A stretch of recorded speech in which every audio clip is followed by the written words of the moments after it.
It's match day 4 in the Clash Royale League 2020 Western season, and a lot of questions will be answered today.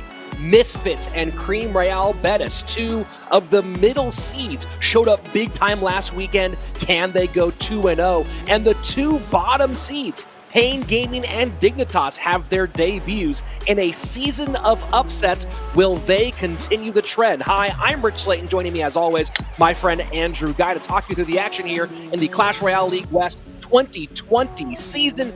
Andrew, yesterday was absolutely wild, and today we finally get our last two teams making their debuts. I know. I cannot wait to see how they perform today. Happy Sunday to all you guys hanging out at home, watching us probably on YouTube. I hope so.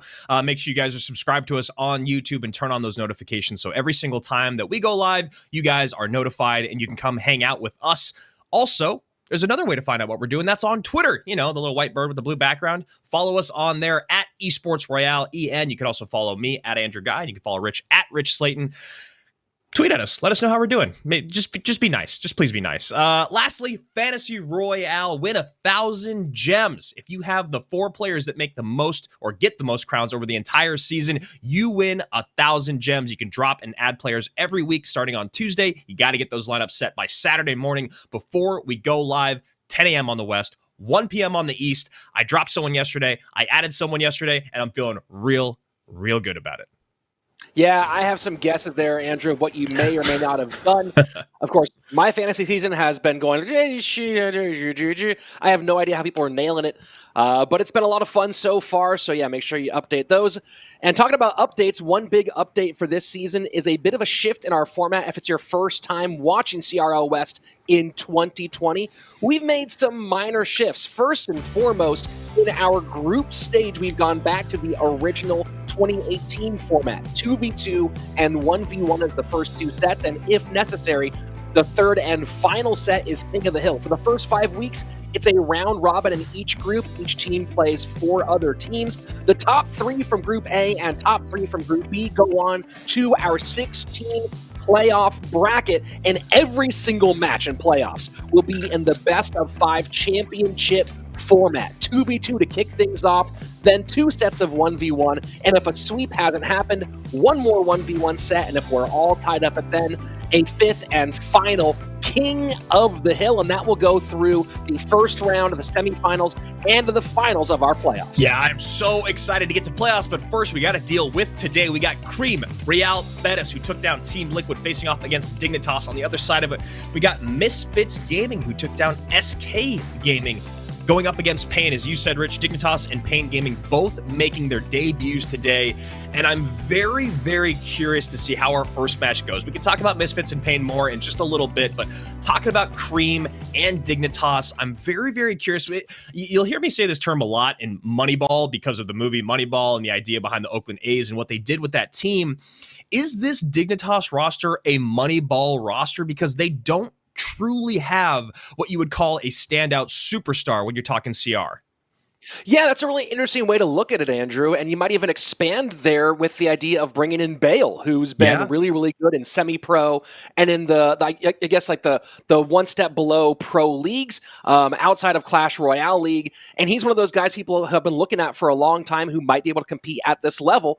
So talking about Moneyball, talking about going and getting some players who aren't as big of names, maybe don't cost as much, but who might perform high, buy low, sell high. Yeah. That might be the name of the game here with Dig. So here we go. Cream Real Betis Esports going up against Dignitas. You can see they're founded in 2003, so 17 years in the biz. I love it. Rich, talk to me about this Cream roster that put the work on Liquid this last week. I mean, Cream looked really good against Liquid last week, won that in 4-1 games, so 2 straight sets. And part of that was great 2v2 from Diego E and Uri. Uri now moving into the 2v2 set. Maybe expect to see him there again today. Diego E, remember, during the No Tilt League Special Edition, swept Dignitas in King of the Hill. So if we get there, could be a factor. Of course, Pedro, now with powerful Wi-Fi, going ham last week. Expect to see him do big things today. And the question that we're all asking is, when will we see Belican in the mix for Cream? Yeah, maybe today, maybe not. On the other side of it, the first time we're seeing any of these guys in CRL West 2020, it's Dignitas coming out with Bale, Flash, Código, and Lindsay. I'm very curious to see how Bale performs today. I'm wondering if we'll see him in the 1v1. I'm wondering if they're going to save him for King of the Hill because he is new here to CRL West.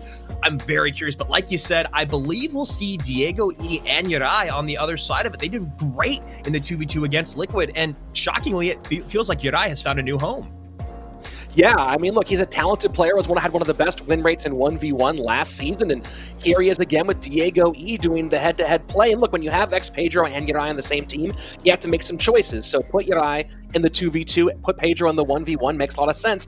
On the other side, this has been the 2v2 duo for Dig with Código and Flash. And let's keep an eye out for Código because he had a great performance playing for his country during the No Tilt League or the No Tilt Worlds, taking Colombia much further than many people expected. So this is a 2v2 duo that could do really, really well. Let's go ahead, jump into game number 1. Dignitas at the top of your screen, at the bottom, Cream, Real Betis. So the one thing that I worry about here, Rich, and I know it's too early, the match is just starting, but Dignitas only has one player on their entire roster that has an over 40% win rate in 2v2. Now, I know a lot of them haven't played a ton of 2v2, but Cody goes at 36%, Lindsay's at 39%, Bale hasn't played, and Flash is just barely over 40% at 42. So a lot of work to be done here in this set.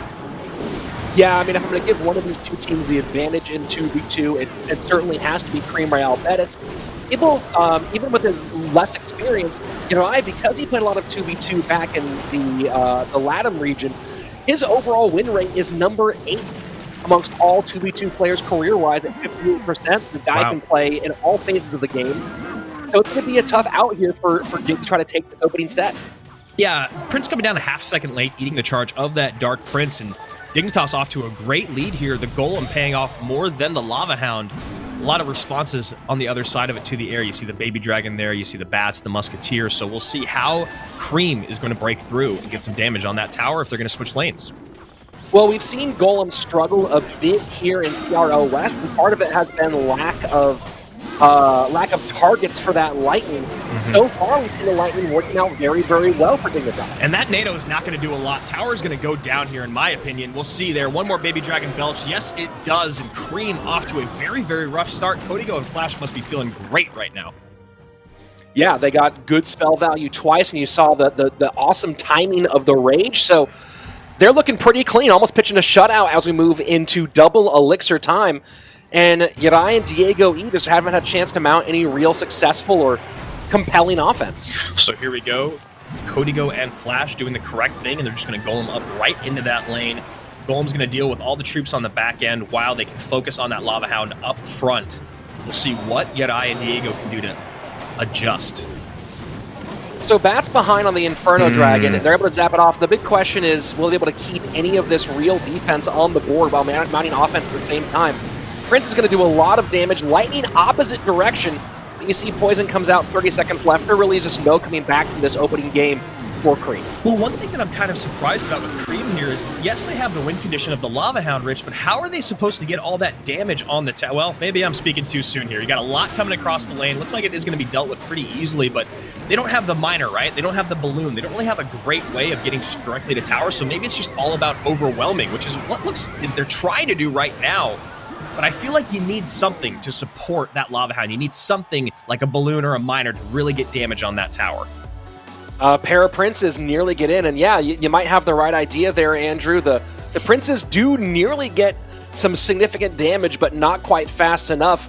Dignitas able to hold on at the end, and a bit of a change here. We're used to seeing Dig run Lava Hound over and over and over again in 2v2. Yeah. A new duo and a new look here from the Yellow Owls. Yeah, so Flash and Código adding to that percentage that they were, like I said, they were basically only one person over 40%. I mean, not basically, 100%. Only one person over 40%. Now moving in the correct direction for Dignitas. And You know, I talked about it. There's the one miner from Yarai, but did we ever see it? Did he hold on to it? I don't know if we ever saw it come out, which is kind of shocking. Yeah, I'm trying to remember now if the miner was played or where it was played during the game, but maybe we'll take a look at the replay here. Maybe we'll see if that actually we didn't miss that one. And the thing about that is that it just didn't feel like he was able to get it out quite enough then. So right now, obviously, he hasn't used it yet. We're going to go look at that very first tower take here from Dignitas, and it all starts with this defensive golem. Yeah, golem picks up the Prince easily, and at this point, you see there's a lot of elixir on the opposite side, but we talked about that lightning and how golem struggles when it doesn't have lightning targets when you're playing this version of the deck. In this case, check it out. It's going to go ahead and get the Mega Minion finally off the board, going to help with that Goblin Cage, and then a perfectly timed Rage. NATO's not going to do much at that point. Tower down, easy dubs for Dig in game number 1. Yeah, it's really tough when you drop a Tornado and a Lightning on top for defense. That's 9 elixir spent from one of your players, and you're just not actually cleaning anything off the board. Yes, you're slowing it down a little bit. Yes, you're getting damage in, but that Rage, like you said, coming in on top of those units that had, I'd say maybe 20% HP, there's just no way for Cream to respond. So they really need to figure out here in game number 2 how to adjust and use their spells more effectively. And honestly, they need to figure out a way to support their win condition. Yeah, they were able to get much going very deep across the bridge that time around. And, you know, we've talked a lot about the Rage, Andrew, the idea of when is it actually valuable versus not valuable. Yesterday, we saw a lot of times where we thought Rage might have been better. There might have been a better option in the deck. But while 2v2 overall kind of mitigates the issue of matchup, it seems so far that Rage might be a very polarizing card, one of the cards that can swing a matchup maybe a little further outside of that middle 50-50 than we're used to, because of the ability to either take it out a spell from your deck or whether it can be very high-powered, as we saw right there. Yeah, so we'll see here in game number 2 if they end up going back to Rage. And I think what you and I were talking about yesterday was the Rage at the river, right? Winning those bridge battles and actually using Rage on defense were ways that it really, really paid off. So Rage it's so versatile, it's so cheap, and you see how it can truly, truly be a game changer. So Wallbreaker's left-hand lane easily taken care of by the log. Little shift in tactics here from Cream, going a little bit faster this time around. We'll see if Dig, looking like they might be showing the same thing one more time. Yeah, maybe, and we'll see if they're feeling like that just did not pay off the way that, or excuse me, maybe they're thinking that matchup is something they want to see again, but clearly not the case here. Lightning on defense cleans that up fairly well. First minute away. Healthy Musketeer going the opposite direction. Probably not going to be supported here from Dignitas. And the Skellies come a little bit late, so they do not protect the Musketeer of Cream Rail Betis. And it's going to be interesting to see how Dignitas ends up using that Lightning to their best advantage. They have a couple of great options in Lightning with the Magic Archer and the Musketeer, but they also have other units like the the Mega Knight and the Dark Prince that is going to be a waste of a Lightning. They do not let the Prince charge, drop their shield, and here we go. Golem one more time with 30 seconds left in single elixir. Immediate pressure opposite direction from Yarai. Yeah, and like really, really cheap pressure. So maybe they're going to see that they only have 13 elixir in hand. They're going to double down on defense. But I don't like the idea that if they have the Inferno Tower, why not get a little bit more pressure in that right-hand lane? No lightning in cycle this time, so that whole push going to die on the Vine. Healthy Magic Archer going the opposite direction, and the longer those bats keep it back, the more you can get a chance to maybe create a counter pressure on the left-hand lane. Baby Dragon to me as we go into double. So Mega Knight in the back here. Cream trying to decide how they want to build this assault. And a very high golem at the river. Yeah, they're going to get that all ready for the bridge battle. Here comes the Rage. Two Princes behind, so Mega Knight gone, and that's a nice rocket NATO. Yeah, that was a really, really nice heads-up rocket NATO to deal with all that at the river. You saw the Rage come down in a great, great show of defense there by Cream, but now we need to see the offense out of them. You know, we didn't talk about, Andrew, much at the top end was the very different look on the band this time around. Yes. With Cream being the band for Dignitas. NATO on the board, and we don't see a ton of rocket NATO in 2v2 because of that exact reason. Here you go. That's why you end up seeing NATO banned so much. Yeah, I am a little bit surprised by the freeze ban. It's one of those cards that You know, we've seen it used by both squads on offense and on defense, like yesterday in the match with SSG, and it doesn't really feel like it's the type of card that is that detrimental, but maybe it's just something that Código and Flash do not want to deal with the decks they're running. Well, you know, I'm looking at this Golem deck, Andrew, and wondering how well this would respond to a Graveyard Freeze, right? Like, you have a lot of single target damage. Yep. Not a lot of ways to deal with. It's not really built for defending against Graveyard, especially Graveyard Freeze, and that might be what they wanted to do, was run this deck and not worry about one that specifically counters. Right, because Graveyard Freeze you're going to run into the most, and then Balloon Freeze is the other one that you run into, right? And they just don't have a lot of ways to put down that second layer of defense that you need when the freeze comes in. Here we go, Wall Breakers opposite direction. Nice Heal Spirit to pick things up by Dignitas. Final minute, and at the moment, yeah, go ahead, Andrew. I was going to say that Prince is so healthy. They have to drop another Prince on top with Bats. Dignitas making a bunch of great positive elixir trades. Here we go, final minute, triple elixir. It is currently Cream in the lead, but all it would take would be one big push to change everything for Dig, while as Cream is chipping away. They do have the ability to spell cycle, maybe a little bit harder in these final moments, but look at that rocket. Yeah, very, very nice rocket plus NATO there. You do see the lightning come down on that bottom right tower, so giving it a nice little bit of damage. Actually pulling them into the lead is Dignitas, Código, and Flash, and now we got Princes coming in again. Baby Dragon on the tower, Prince charges in, and that is going to do it. Rich, 2 up, 2 down for the debut of Dignitas. You know, color me wrong, Andrew. This was the set that I thought Cream had pretty well sewn up. Yep. But as we've learned so far in CRL West 2020, anyone can win on any day, and with this short season of only 4 matches, I mean, try to make your predictions. Do your absolute best. You better call Nostradamus if you want to get anything right. I mean, I'm almost kind of speechless at what just happened, right? Because Cream put the work on Team Liquid, which was kind of a surprise. We thought it'd be a little bit more of a back and forth. But then now seeing what Flash and Código just did from a team that, I mean, I talked about Moneyball when we introduced them today. That means basically that, like I said, there's no superstars on this squad. We're expecting them to kind of be struggling. They were picked first in the draft, and they come out and play beautiful, beautiful 2v2. Well, we're at that end of that final minute triple elixir. You have these big, heavy beatdown decks. You know, of course, Golem gets to benefit the more and more elixir starts flowing near those later hours. And just as I said, it would just take one big push, suddenly opposite direction. You survive the rocket NATO. That's 9 elixir you don't have for the next chunk of damage. And there you go. We're going to go take a look at these final moments, Andrew. And I love their use of the rocket NATO. There was a couple of those pushes that were just becoming too much as they crossed the river, and this looked like it was going to be one of them. You know, this Mega Knight leaps, and then a Heal Spirit comes in. I'm pretty sure... Oh, no, excuse me. That was a different exchange. This is one where they just do it right early on. Rocket, NATO, pull all that back. And then Dignitas does it again. They double down at the river. They realize how much elixir was just spent. And yes, the rocket NATOs are great, but it also costs a ton of elixir. Dignitas recognizes that, pile up at the bridge with the Prince in the front. Game over, set over. Let's go to 1v1. Yeah, it looked like there was a cycle issue there too. You saw that there was plenty of elixir in one of the 2 hands. I didn't remember if it was Diego or if it was Yirai, but they were at 7 or even close to 10 elixir or 7 or 8 elixir, but didn't have anything that could drop to catch the Prince. And if they catch that Prince, maybe we're in a different universe, but they couldn't get down on anything fast enough. The Mega Knight you saw drop at the last second, too little, too late.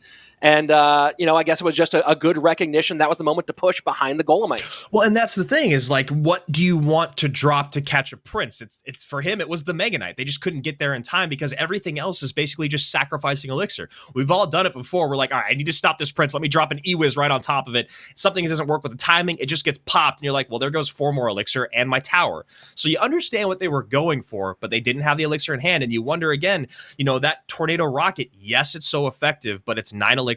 And I believe it was from one person. So that's what you're talking about, Rich, where one guy has all the elixir and no response. The other guy with the elixir with the responses has no elixir. Let's go jump into our 1v1 set. Pedro coming out for a second time, and the CRL debut of Bale for Dignitas. And I know a lot of the semi-pro players out there probably looking at Bale and cheering him on, wanting to see a guy from their ranks prove that they can belong and play at this level. Well, this is one of those big moments. Can you take out Pedro and close out the win for Dig? Here we go. Game number 1 of the 1v1 set. Dignitas up. And I think this is quite the test for Bale because Pedro has been playing so well in the offseason and here at CRL. I mean, Pedro's just been so darn good all over Clash Royale for so long. Yeah. A very top competitive player, and of course the set he put up last week was a very, very pretty thing over Igor. Nice clean 2-0, and we just saw what Igor did yesterday.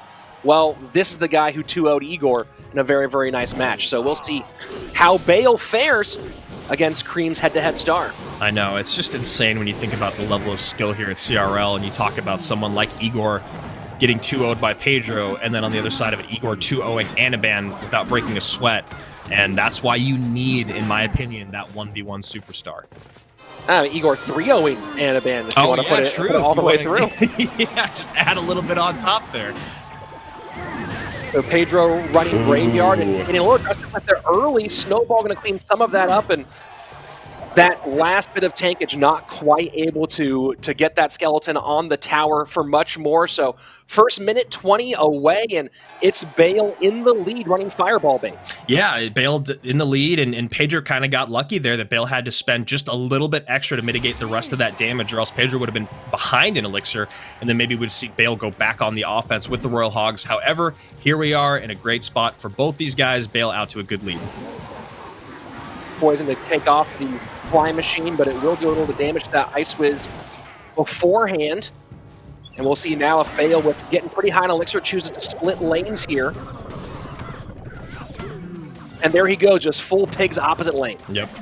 So maybe Baby Dragon plus here because he knows the bar barrel's gone. Nope, he's got to get more DPS down. Dark Prince comes down, help clean that up, and now he's got a good push in the left. Maybe he goes Graveyard right. Let's find out. Nope, he's going in. So Barbs pick up high. Magic Arch you see behind the King Tower. Helpful on defense, but as you can see, still sacrificing quite a bit of damage. 1774 on the left-hand side as we enter into double Elixir. Yeah, and that's going to be a poison 100% of the time, right? Because if you're Bale, how do you stop the Graveyard? The best way to do it is to get the Magic Archer behind the King Tower, protect your Magic Archer, and let it focus only on the skeletons. Problem then is the Magic Archer has to walk towards your weaker tower and will get poisoned 100% of the time.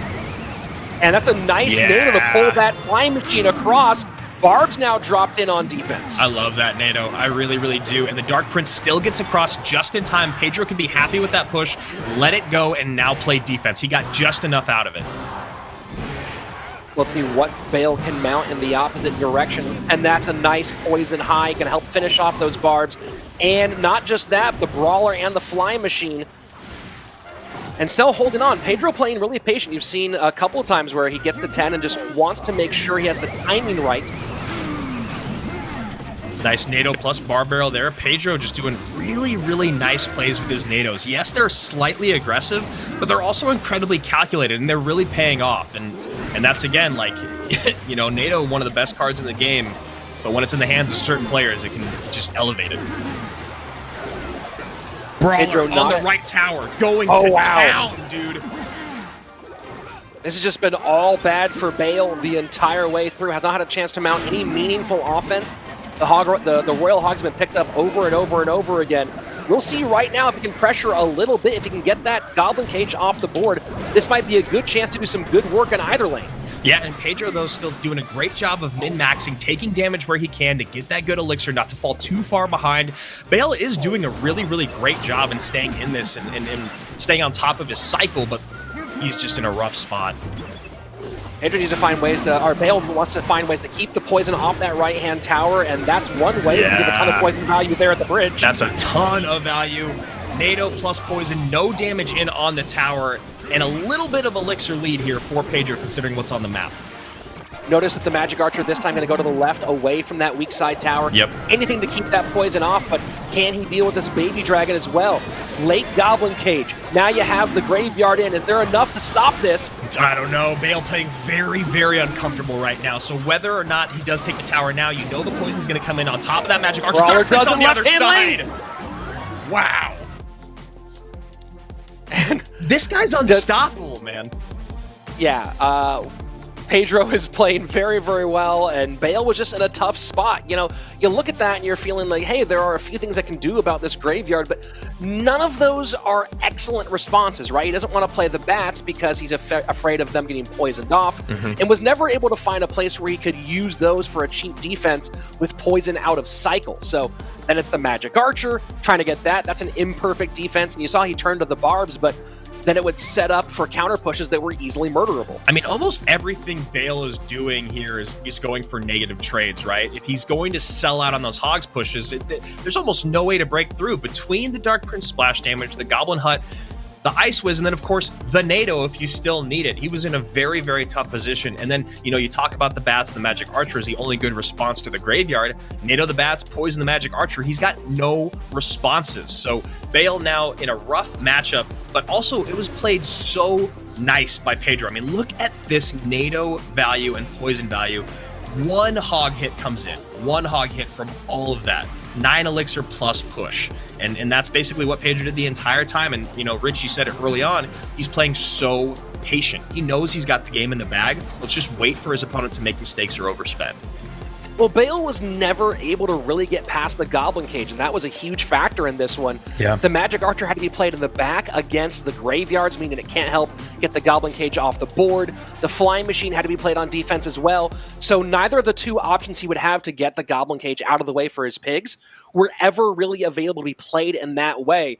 On his back foot the entire time, playing defense the entire time, and Pedro never let up. Well, the thing, too, is with that Goblin Cage, the Brawler would create pressure in the opposite lane after it was done doing the tanking for the Hogs or what have you. So basically what would happen is, you know, you'd have Bale sell out in one lane, Pedro would defend with the Goblin Cage plus, then the Brawler would go the opposite lane. We saw it happen numerous times, and the Brawler going opposite lane of what Bale was focusing on was actually what took that left-hand tower in the end, but it put him in trouble early on. So, yeah, I mean, tough matchup. Very well played by Pedro, and you know, I like I said when the match is over, who's going to beat him? Because right now he has looked so good. 3-0 so far in his CRL West campaign, so we'll see if he can make it a clean 4-0 and send this all the way to King of the Hill. Let's go ahead and jump into game number 2. Pedro with set point here. Let's go. So Bale doing an early wall breaker split at the top. And there's not a lot of great ways to defend that wall breaker split that aren't a significant negative trade. And even though that's -1, the NATO is probably one of the best options right now. Yeah, and then you see there Bale, the NATO out of cycle. It's going with the Miner. Pedro's going to eat that damage and get his Barb Hut down. So Barb Hut, not a card we've seen a lot since the change. The nerf after the buff. Yeah, there was a, you know, essentially a Barb Hut meta for a while, and it seems like every year there's a month or two where Barb Hut gets really popular. Of course, the no-win condition, the Siege deck back in 2018, and then last season for a while. And looking like Pedro might be going full cheese, and there it is. It's high, it's stinky. The big purple monster, Elixir Golem Battle Dude, Killer. that is rough. That is real rough, and he did a great job of defending with what he could, but that Battle Healer coming in when it did was so nicely played by Pedro. It turned the Mega Knight around, boosted all the Barb's HP, and just like that, I feel like this is an unwinnable set for Bale. Yeah, that was absolutely nasty, and it's double heal too. Battle Healer, you saw the heal spirit at the back end going, hey, you think you solved the problem? No, the problem's much much worse. So there aren't a lot of, this deck is obviously controversial. It's one of the ones that is splits people in their opinions, but if it's effective, if it gets the win, it gets the win. And right now, Pedro possibly closing out this set off of a really nasty counter push. Yeah, if it gets the win, it gets the win. That's the most important sentence that you spoke, I think, in that entire thing, because, look, I hate this deck too, but if I'm going to win CRL West and this deck will get me there, I'm going to run it. I'm going to run it over and over. And again, yes, it's a stinky cheese deck, but the interactions by Pedro were basically perfect on that first push. So yes, it was partially the deck, but also, again, it's this guy that has been playing so well throughout his entire career here with us. Let's see if he can keep that Wall Breaker and Mega Knight off the board, and he does. 854. Yeah, I'll say this, Andrew, that might have been the highest skilled version of play I've seen with what people call one of the more lower skilled decks. So very, very well played by Pedro, and now putting a lot of pressure on the right-hand side as well. Yep, and then there you go, double E-Dragon. E-Drag getting a little splash damage on top of that Prince, getting some damage on the tower. It looks like I was going to say, it looks like he may have a case here to take the tower, but Pedro's still not making it easy for him. 2 princes to the right, so Battle Healer will go. This is going to be trouble, actually, right now for Pedro. Miner to the left, 2 princes to the right. This might be a complete turn of fortunes here in the final 10 seconds. What just happened? The aggressive. I wish I just did speak for the last minute because that was unbelievable. The aggressive Elixir Golem in the pocket by Pedro to support. On top of that, he dropped another another E-Drag down. That is so much Elixir spent for very little damage. And of course, the Elixir for killing the Golem goes to Bale, and he just overwhelms him. Wow. Yeah, well, once you saw 2 princes on the right-hand side, the big question is, what the heck can Pedro do about that? And you saw him do the only thing he could, which is drop the Battle Healer. Yeah. A Battle Healer can fight 1 prince. 2 charged-up princes. Good luck there, honey. She goes down quickly. The 2 princes get on tower. And at the same time, he's trying to worry about that. Miner goes opposite lane.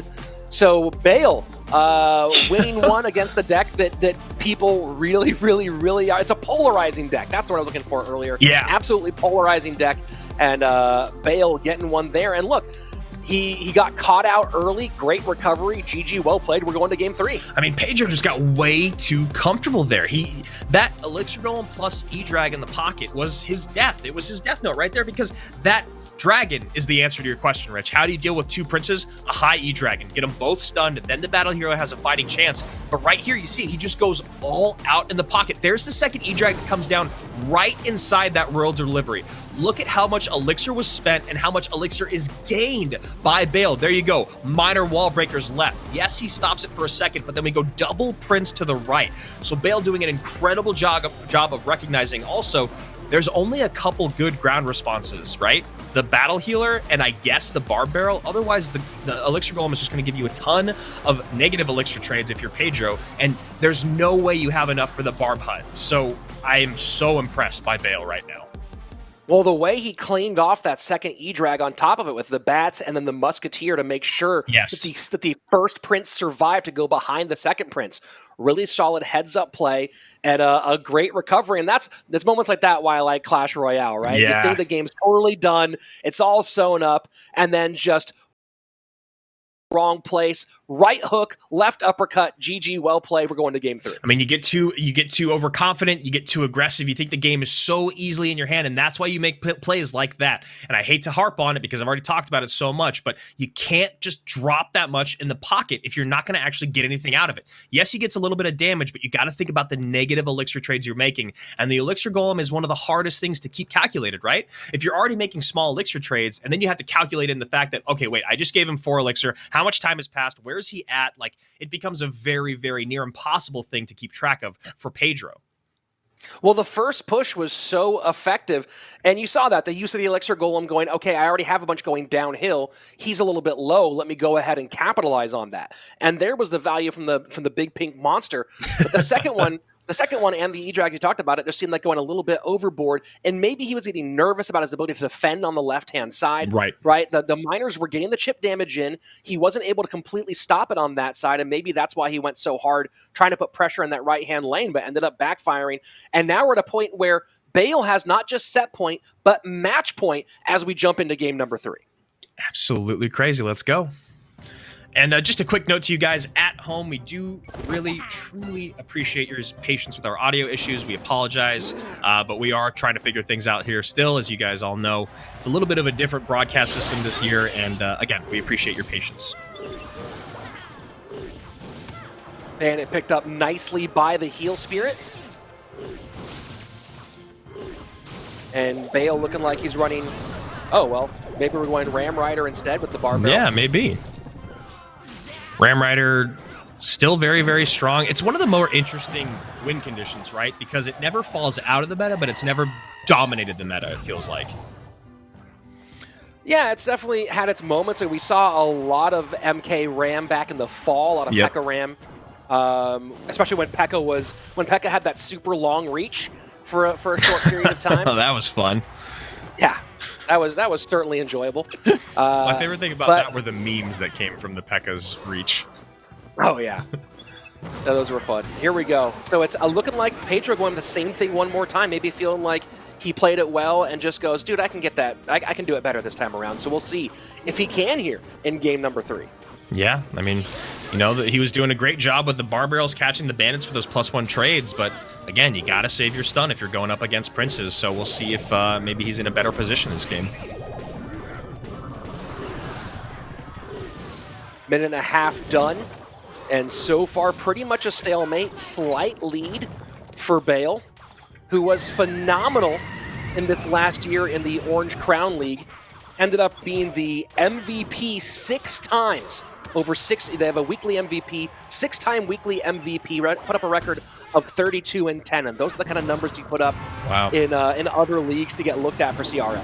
33-10, that's also like the kind of score you put up in a first-person shooter and then brag about. Here we go. Elixir Golem way in the back. First battle healer down. And getting pretty far around with that Heal Spirit being quick on cycle. I wonder if they'll get back to a second battle healer and get that real nasty combo going as it crosses the bridge. I mean, we got a very, very healthy push here coming across the bridge. Then NATO brings it in so that the battle healer is able to support. And now Pedro doing what he did in the last game, playing very, very well earlier in the match. Now let's see if Bale does what he did in the last game and turns around. Second battle healer, they do get split by the Mega Knight. That actually works out beautifully on defense. I don't know if it'll be enough here, Andrew. Oh my gosh. Able to separate them for a moment. It's just Elixir Golem after Elixir Golem after Elixir Golem here from Pedro, and it does really feel like Bale is going to be overwhelmed, and it's going to go towards Pedro. We're going to King of the Hill. There you go. And as soon as you saw the amount of elixir he had when he had the Elixir Golem and the Battle Healer down, starting up behind King Tower. Yep. And I mentioned it then. He's going to get down to a second Battle Healer, and this is going to be absolutely nasty to deal with on the other side. And Bale couldn't hold on. Pedro getting it done. Here we go. Yeah. Set number 3. And I love the early heal spirit there from Pedro. He drops it in, heals everything at the river because he knows that Mega Knight's going to come down. And then you talk about second Battle Healer, second Elixir Golem. No way for Bale to keep up. So Pedro slips a bit in game 2 after a very, very commanding lead early on, but takes it here from Bale in game 3. And we're going to King of the Hill. Who do you think has a... Oh, go ahead. Well, notice it in this time, Andrew. Pedro didn't get as aggressive as early with the Elixir Golem Battle Healer plays, right? In the first game, he had an opportunity for a counter push, went after it early, and then he was sitting back trying to figure out how he wanted to play defense for a long time. This time around, he played defense early, and then once we got into double, once he was like, I can take a tower and end it here. Look at this. When this is happening, we're already in the final minute, and that's a big difference from last time. Yeah, and that's a very solid point you make. You know, I was saying that he was going up early on, but early on in last game was when there were still minutes left before we got into overtime. And right here, this is it. You know, 2 Elixir Golems, a third one comes down at the river. This is the moment you're talking about with the Battle Healers getting split, but they're still doing okay. They're just healing each other, hanging out. Bar Barrel comes in as kind of a last-ditch effort, and there it is, the third Elixir Golem, or as we like to call it, the coup de grace. And there's no way for Bale to come back from this. Yes, the Ram Rider's coming down the lane, but that's not going to be enough. Yeah, you like the idea that Bale was going for with the snowball, but wasn't able to put enough DPS on either one of those battle healers to capitalize on it early. So here we go, into King of the Hill, and a very interesting King of the Hill it is. Yeah. I already talked about this. Diego E swept this team back in the No Tilt League Special Edition when Cream didn't have most of this roster with them, right?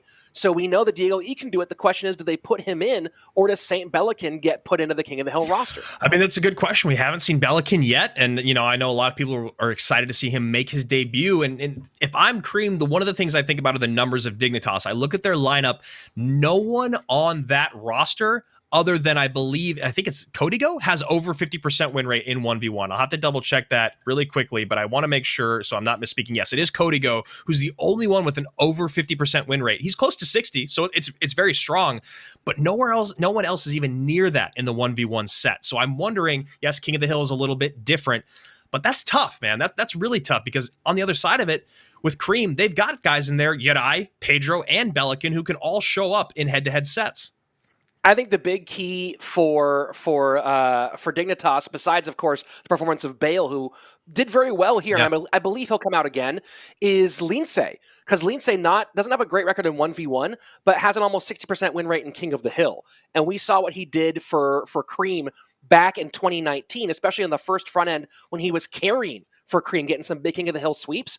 So if Lince can show up in King of the Hill and get 1 or 2 outs, I think that's a big shift for Dig's possibilities here in the third and final set. Yeah, and this is a huge match for everyone in the group, right? They do not want Cream to go 2-0. So here we go. We are going to get the debut of Belican coming out first here for Cream Royale Betis. Then it'll be Pedro, followed by Yedai. So just like we thought, 3 of their 1v1 heavy hitters going up against Bale coming out first, the rookie, then Lince, then Código. So I think we're going to see a lot of the things that we just talked about here, Rich, leading into this. I'm very excited to see Bale and Belican as our game number 1 here in King of the Hill.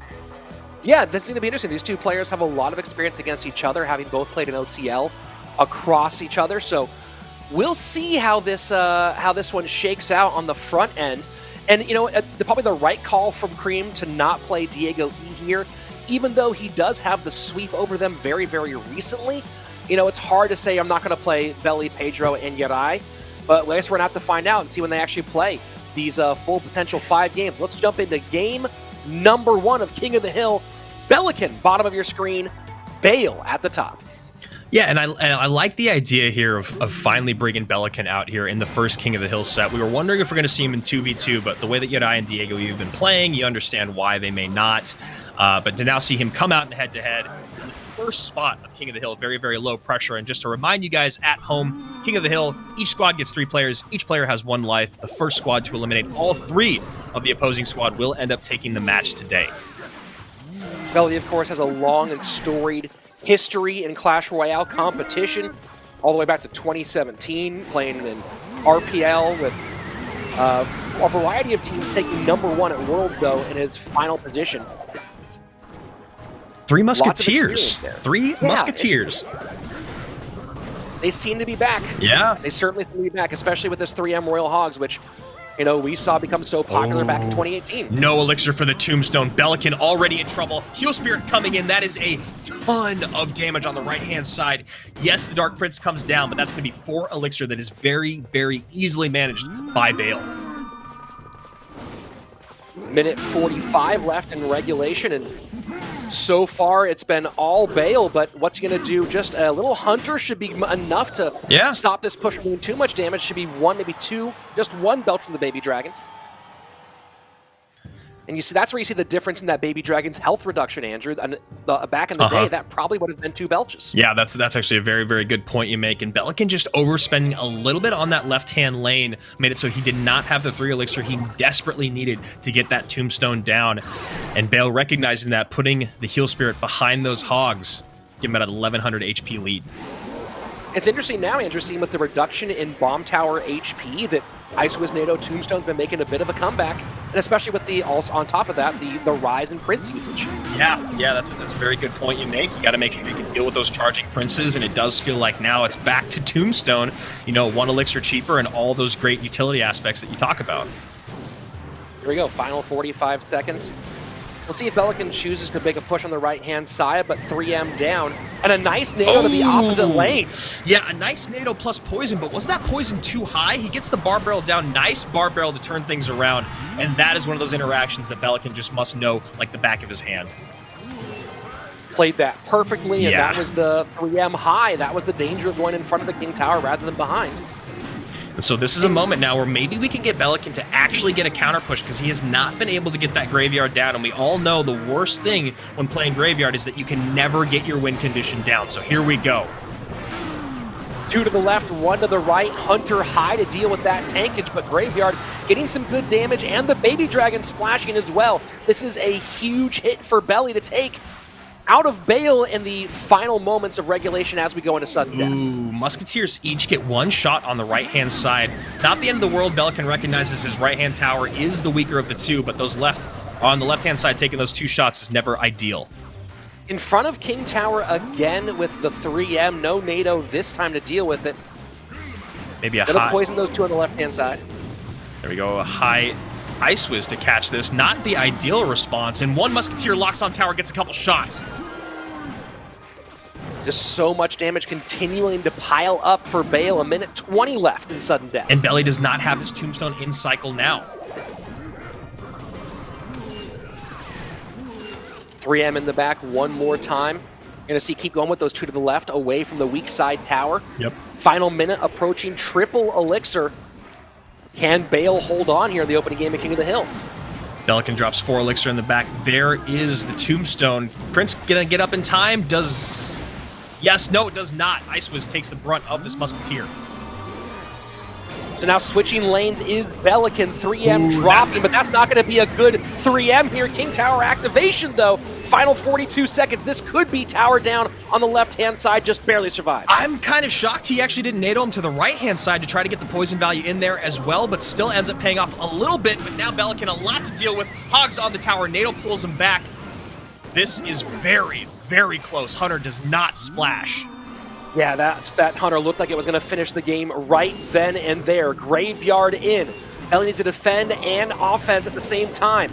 Tombstone does not get hit by the log. That could be huge. Is there a NATO to pull all this back? Nope, that's going to be it. That is it. No, the log, though. The log will take down the tower. St. Belican, so close, but I'm wondering, I don't know, I'll have to read online. I'm wondering if that NATO should have pulled the Musketeers to the left so he could have gotten the poison value in and the splash damage from the Baby Dragon on the Musketeers. I'm not sure, but then he had to pay just a little bit of attention of Elixir to the right-hand side.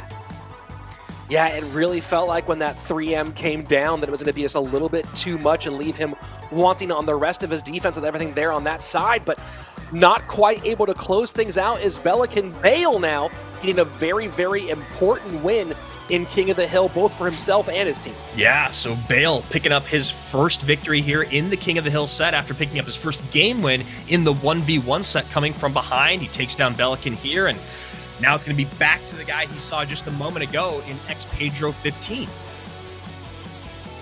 Pedro, of course, has a lot of experience in 1v1, not as much experience in King of the Hill, only 9 games played in his King of the Hill career between his time in Latin America and CRL Asia. Of course, plenty of experience outside of CRL in sets just like this one. So we'll see how he fares up against Bale in our next game, but first, let's take a look at the replay, Andrew, from that last one. I mean, he's hanging on by a thread so many times. This is where we thought the Hunter was going to splash and at least get a little bit of damage on the tower, if not take it. You see right here, the high Hunter, after the Baby Dragon is focused on the Ice Golem, and Bale just doing everything he can to get back around in the cycle. Yes, Belican's there with the Icewiz NATO and the Tombstone, but it's just not quite enough to keep that one hog hit off the tower. Then the log comes in.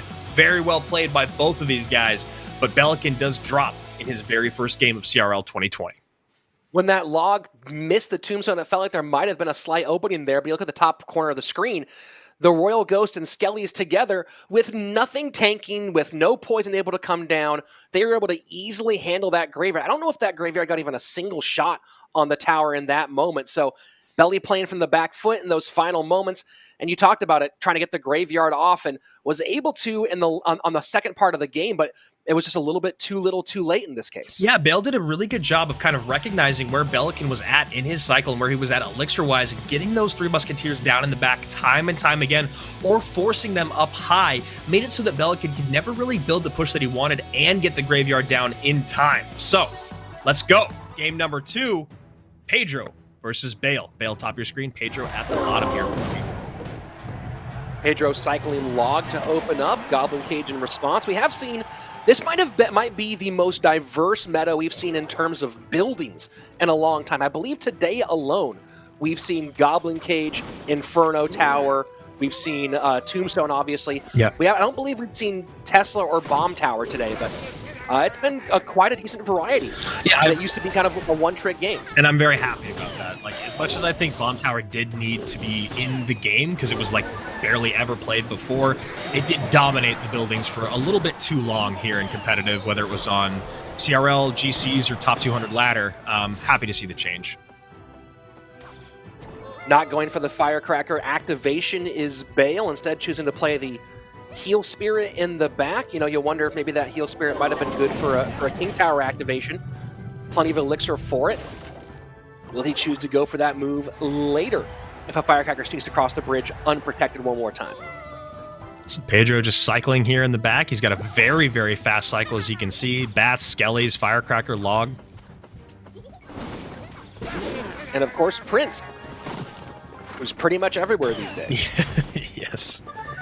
And that Prince should get in front of the firecracker just in time. Very nicely timed there by the Cream player. And the Royal Hogs now down with a Prince in time. Oh, there you go. That is a big push. Prince gonna pop that barb inside. Royal Hogs on the tower, and now the Prince is there as well. And King Tower activation comes in, but at this stage down to 975, not going to be super impactful by comparison. So as we go into double elixir time, it's Pedro with a pretty massive lead over Bale. Yeah, and he's just still playing very, very patiently, just happily cycling things in the back, figuring out what his opponent's going to do, and then responding accordingly.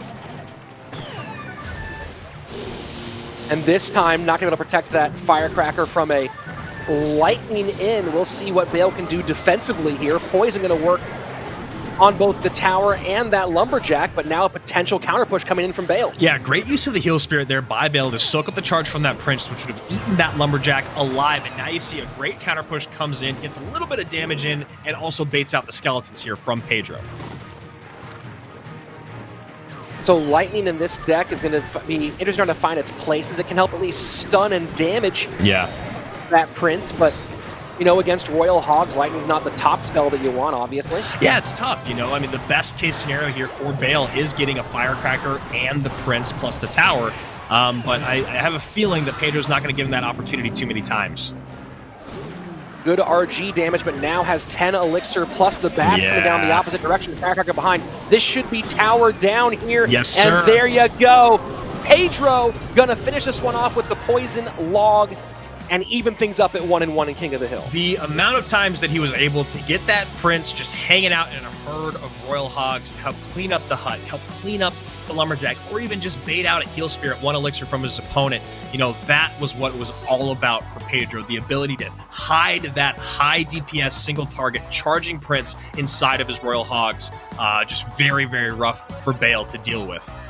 Really interesting deck choice here from Bale. This kind of harkens back to the old RG Furnace deck from a couple seasons ago, or from a few seasons ago now, but you have the Goblin Cage instead of the Furnace, and then Heal Spirit in instead of what could have been the Mega Minion in this place. Obviously, you can play this with guards as well. E-Wiz usually with Musketeer. So it's a lot of similar cards playing similar roles, just a slight difference. And you wonder if maybe the guards might have been helpful here against that Prince. Yeah, I mean, definitely, right? Like having the guards there to help soak up that Prince shot, and then you have your Heal Spirit to actually do its job, which is heal, instead of just soaking up Prince shots over and over and over again. And you know, Pedro here, you see that log coming in, getting a little bit of damage in. He would have liked to have that log back here, I think, for this Royal Giant push. This is the first time we ever saw the RG come down from Bale, because so much pressure was kept up here from Pedro. And then we talk about it again. Royal Hogs, Prince up front. Prince takes the Goblin Hut out of contention, and then the Royal Hogs are just free to go in on that tower. And of course, the Firecracker in the back being so annoying.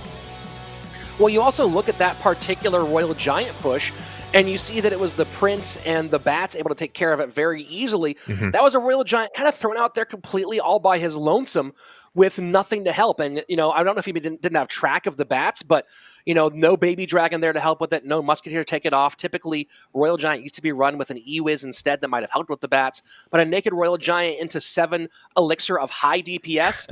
Bye-bye RG, hello opposite direction push. Yeah, I mean, the problem with that, or at least maybe not the problem, what I was thinking was the idea there for Bale is like, you know what it's like when you don't get your addition down once in an entire game, and you're like, how do I at least try? I need to try once. Like, and you see some really ill-advised graveyards, you see some naked balloons at the river, or you see what you're talking about, an completely unsupported Royal Giant at the river going into a Prince, a charging Prince plus Bats. There's no way that's going to pay off for you. It's a massive negative elixir trade, and you got a very healthy Prince coming across the river.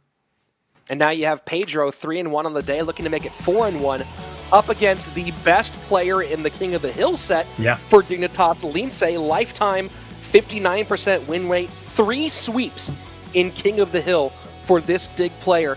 Doesn't need a full sweep here. 2 would be more than enough for Dignitas. Yeah, and this is a big, big moment. I said it before. I'm going to say it again for all the other squads here in Group A. Cream going to 2-0 puts them basically in playoffs. So Dignitas fighting for themselves, but also fighting for the rest of Group A in their division. And pressuring with the Spear Goblins. Maybe we're seeing minor print Spear Goblins out of Pedro. Yeah, we saw that a handful of times yesterday, and we hadn't seen it in a while, but definitely makes sense now with the buff to the Prince, and Rich, it's definitely feeling like it. Yeah, this deck has gotten very popular as of late, and one of the nice things about it is it's a deck that creates a lot of outplay opportunities, a lot of big play opportunities. Those of you following Diego B on Twitter might have seen him post a great double prediction today, and that's the kind of stuff this deck can do up against double Prince, maybe giant double Prince here. Yeah, could be, and I love that you talked about Diego's plays, because those things, they were absolutely magnificent. And it's going double Prince Graveyard with a very, very early and aggressive Graveyard. I'm not sure how I feel about it, but here's the thing. He does have a little bit more Elixir. Well, the Ice Golem and Skeleton should have been a bit of a clue there. It's not the days when it was just when double Prince meant giant every single time. Right. So here you go, a nice little chunk taken out from Lindsay, and pretty even on Elixir as they go into the midway point of regulation. There you go. Miner finally comes out, goes to the inside as he knows there is no way to get NATO'd, but a great, great Dark Prince by Lindsay, catching that. He knows he can catch either the number 3 spot or the number 1 spot from there.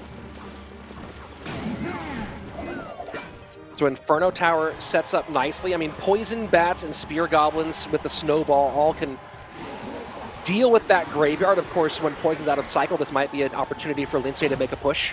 Yeah, it's tough, though, for Lindsay here, because he knows that Pedro's going to probably play his Spear Goblins back and his Bats high, right? So he's splitting up the way for that Snowball to get the maximum amount of effectiveness. This time goes everything up high, chooses to defend with just the Barb Barrel.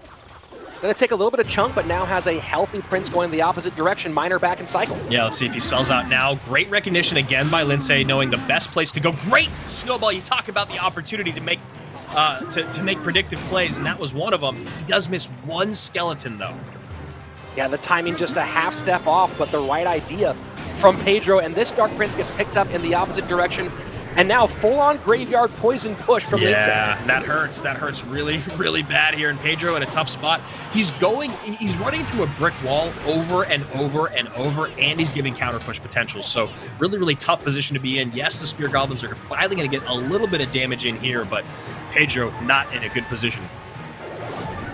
Really solid use of the Ice Golem. 2 good responses for the Bats, and that'll leave him the Snowball to play offensively, the Ice Golem to deal with that defensively if he needs to. This time Snowball does come in. And as we go into sudden death overtime, it's Lindsay with the advantage in damage, Elixir, and now with the counter push. Just everything, all things going his way. Pedro here not really having much of a response. Takes a few shots from those Skeletons, does keep the Musketeer at bay, but he's got half the damage done here, as opposed to Lindsay.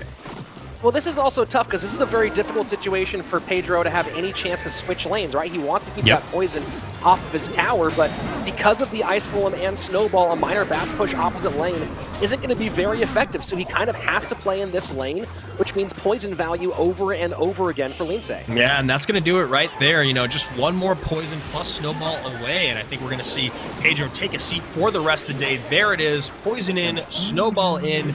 Lindsay is saying no, no, no with the Magic Archer. We're not done yet. So there you have it, Dignitas' top King of the Hill player coming through in a very important moment.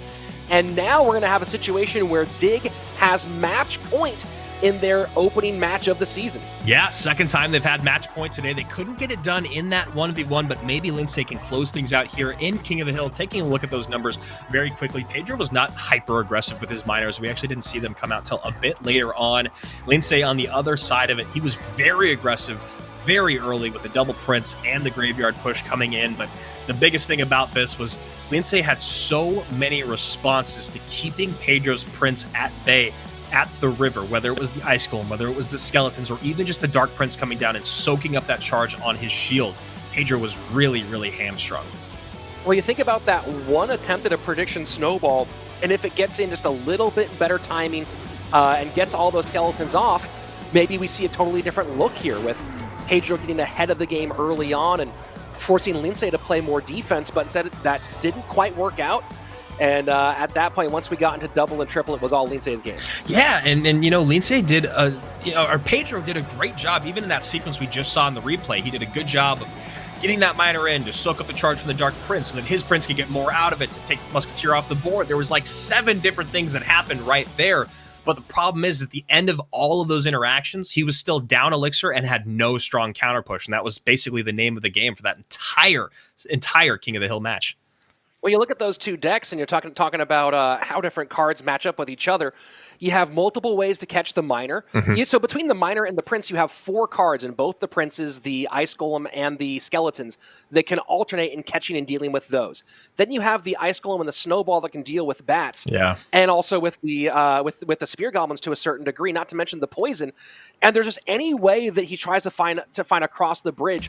Once Pedro fell behind, it was going to be a real tough uphill battle trying to get his way back into it. And you saw Lindsay able to shut the door on him and take us to game number 4. And that's the thing about decks like that, those Poison Miner control decks, the Prince Miner Poison control decks, is that when you find yourself way behind in damage, it's very, very difficult to come back, and it's very difficult to switch lanes. So now, a guy that you and I love to talk about how great he is, how underappreciated he is coming out in his head-to-head debut for 2020. And I'll be honest, man, I'm excited. He's never been the greatest King of the Hill player. He's got a good 54% on his career, but 1v1, he was 8-1 in sets in the in the fall of 2019, which is just incredibly impressive. Yeah, I mean, he put up a pretty good run back in the fall, and still a solid King of the Hill player. 2 sweeps throughout his career, and just needs 2 wins here to take Cream to 2-0 on the season. We'll see if he can get through Lindsay, and if so, then Cody Go as well. So Lindsay might be going to the same deck one more time. Yep, looking like it. Yadai here going to eat that Dark Prince charge. And a few swings to get this Inferno Dragon down. Very, very interesting start for Yadai. And there's the Lava Hound right in front. You can see the idea there, just little min-maxing. And selling out here. Baby Dragon going to help with those skeletons. Ice Golem going to go down quickly. Yadai could be in a great spot here. Probably something cheap here. Yeah, I was like, he's got to have the guards for the Prince. This is trouble. This is a lot of trouble for Lindsay. Nice poison, though, from Lindsay, and that's easily taken care of. So pretty even trade overall. Only about 256 HP separating these two. Yeah, but Lindsay maybe not super, super happy about his matchup moving forward. Yes, he can deal with it in single elixir, but what's he going to do in double? An aggressive graveyard poison or graveyard push with the Dark Prince this time around, and Miner coming out with Zap as the defense. Yeah. We'll take a lot of damage here, though. Yeah, I really like that. I really like what Lindsay is doing, and we always talk a lot about getting that damage in before against certain decks that you're playing against, and if you're playing against a beatdown deck, that's exactly what you need. Well, this deck does spread those guards a little thin. You need those guards for the Prince, as you see there, but then what are you playing on defense for the graveyard? Yeah, Baby Dragon is a little bit slow, Zap, Miner. Yeah, that's a really strong point you make, and you kind of have to save the Goblin Hut. Not that that's a good response to the graveyard, but the Goblin Hut for the Dark Prince specifically, because you got to save the guards for the regular Prince. So Prince coming in again, there's the Goblin Hut, just like I'm talking about, because you got to save the guards for the Prince, and there are the guards. Andrew, that sequence that Lindsay just put on defending that Musketeer was absolutely beautiful, and that might have been a game changer over there. You saw the Miner go to the Muskie, caught with the Skelly. The Zap comes in from Yirai, but the Prince is down to wipe that off on the back end, and that's resulting that same Musketeer just demanded a Zap at the bridge as well. And the cascading effect, beautiful. And that's exactly the cascading effect, and just that 2 elixir baited out from keeping that Musketeer alive is more than worth. I appreciate you pointing that out, because I was on my little tirade about what was happening. Well, that's why there's 2 of us, Andrew. Right. Why does one guy just say what's happening, and why does the other guy explain why it's happening? Here we go, Graveyard in.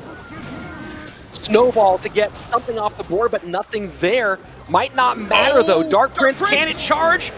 Boom! Wow. Lindsay closes out for Dignitas, and there you go. The first pick, the bottom seed, taking their opening match of the season.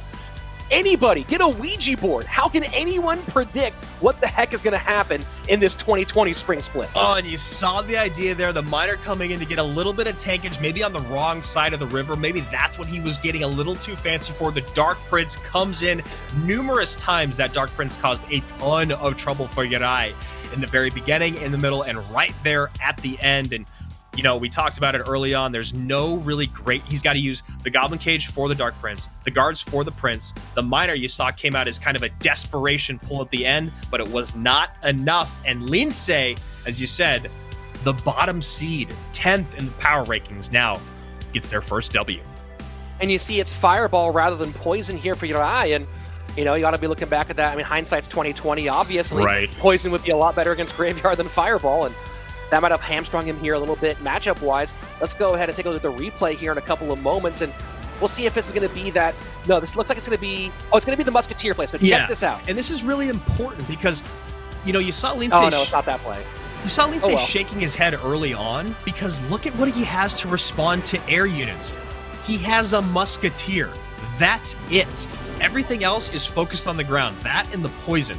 So Lince shook his head early on, but then he just straight up outplays Yarai with protecting Musketeers. You know, this isn't the sequence you were talking about, Rich, but look at that. He ends up baiting out a Fireball because the Dark Prince Musketeer, that Musketeer is still alive from the earlier sequence. And here's, okay, here you go. You want to talk us through this one? Yeah, this is brilliant. You see the Musketeer on the Lava Hound, and the Miner's going to the Musketeer, perfectly picked up by Skeletons. Okay, so here's the game. Yeah. Zap, and Lince saw that coming. Prince gets down. Muskie is still working on that Lava Hound. Lava Hound pops. Baby Dragon's opposite direction. So Snowball help. Bye-bye to all the pups. Musketeer still alive. One more protection, and that Musketeer's going to go all the way to the other side and force out the Zap high. And so much elixir spent trying to get that Muskie off the board, and Muskie goes off the board. That push might have worked. That push might have taken the tower. Instead, beautiful play by Lince, and that's why he's the top King of the Hill player for Dignitas. And let's add one more little layer there. That Musketeer that was still alive, that's the thing that baited out the Desperation Miner I was talking about just a moment ago. The Miner goes in, and it still needed a zap. So, my goodness, Lince played so well today. Dignitas has to be incredibly excited about their performance, right? They've been waiting so long till the second week to get their first match out of the way, and they were the first team picked, the biggest chip on their shoulder, and what a great day to be one of the Owls.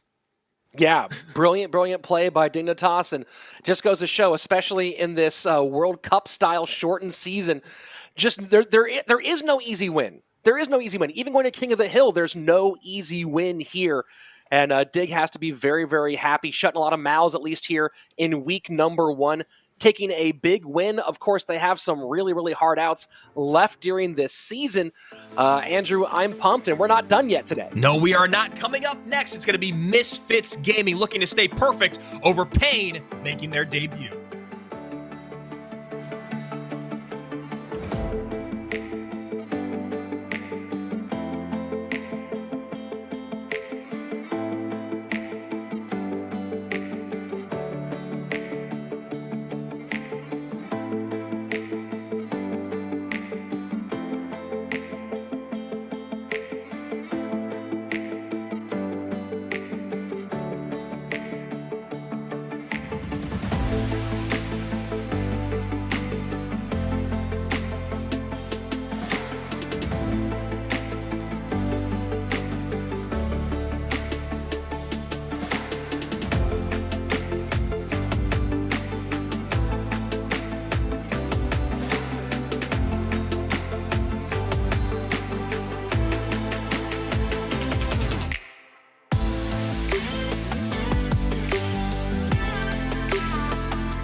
And that was a wild finish to the last one. Crazy finish to the last one, folks. We are back for match number 2 on the day. And I know I'm really pumped for it. We've already seen one bottom seed take the win, Andrew. What do you feel about this one here? The Brazilians of Pain Gaming going up against a fairly underrated but high-performing team in Misfits. Yeah, I mean, I don't know. I thought that I had an idea about anything before that we started today, and Dignitas ended up proving a lot of people wrong, including myself. I didn't think they were going to come out and get stomped by any means, but I did think the 2v2 set they were going to struggle in. They did not. They came up and did great in King of the Hill, and I'm excited to see the same thing from Pain Gaming. I want to be surprised. Does that mean that I want them to win? I can't say that. I can't be biased, but I want to be surprised by Pain, and I'm excited to see what they have today. It's going to be really, really interesting to see how they match up in 2v2 and if Razor and Dip can continue performing very well like they did last time out. And then the big question will be the 1v1. Who comes out in their 1v1 set? You know, Surge TS has been the main guy for head-to-head play out of Brazil for a long time, but it could be something different when we get into that set. So I'm very curious, although I think we know exactly what Misfits does. I think it's going to be Dip and Razor again, Air Surfer in 1v1, and then Wings coming off that great King of the Hill sweep from last time. Seriously, Wings and King of the Hill, it was the thing we talked about, the caster curse. Maybe we did that to him in the fall of 2019. He's back in 2020, and he's ready to go with a massive sweep. I love, this is something you and I also talked about off air, was Trader Dippets or Dip now finding a role in 2v2. I mean, maybe this is where this guy belongs. This is where he can be a championship caliber player. It wasn't happening for him in head-to-head, but in 2v2, it's just as important. It's just as integral. So maybe Razor and Dip will be one of the premier 2v2 duos. Let's do this, man. Misfits Gaming and Pain Gaming. Yeah, I am very excited about this and high hopes for what Razor and Dip can do together in 2v2. They were saying during the preseason that they had really, really good feelings about what they could accomplish. So let's go ahead, take a look at the rosters for both these sides. Misfits with Air Surfer, their 1v1 player, Dip and Razor, the 2v2 duo, and Wings coming off of a beautiful King of the Hill sweep in their last outing.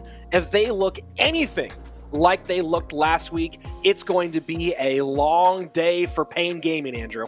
Yeah, this is a big day for Air Surfer. The last 1v1 set he didn't pick up, but it wasn't quite the same thing of, where we've talked about him maybe just throwing towards the end. So I'm very excited to see what he does if he does come out in 1v1. And on the other side of it, Pain Gaming, you talked about Hen and Kava, you talked about Surge TS, Luke Dubs, Coca RX, Hen and Kava, Surge TS coming out today. I'm not sure who their 1v1 guy is going to be. We've seen all three of them on the right-hand side do great things in head-to-head play, whether it was Luke Dubs making his premiere or whether it's Surge TS and what he's done in the off-season. So very curious to see what Pain Gaming does, and also if we'll see Coca at all today.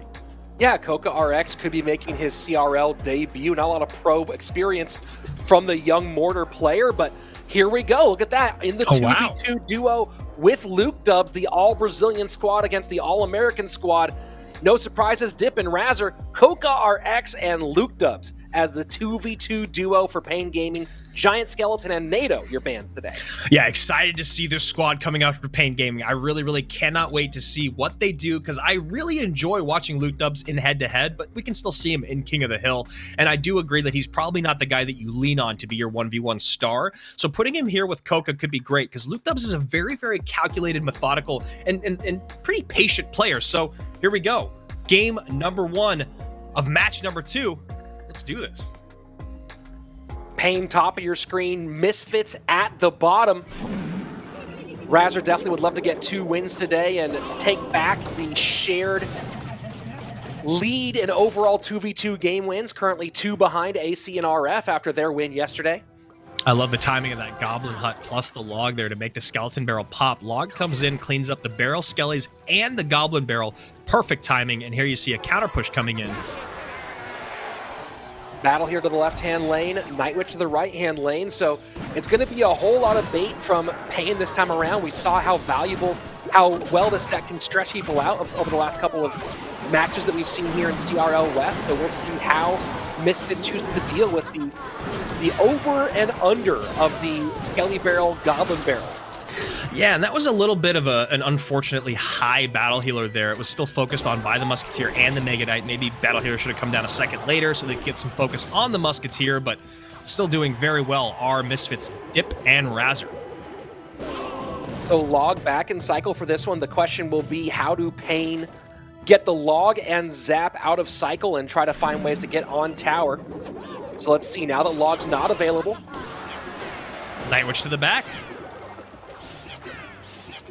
So Nightwitch to the back cleans up some of it. Skeletons inside for the Skeleton Barrel, and you saw the high Mega Minion to get the Skeleton Barrel to pop early. And Andrew, that might be one of the keys on defense for Misfits.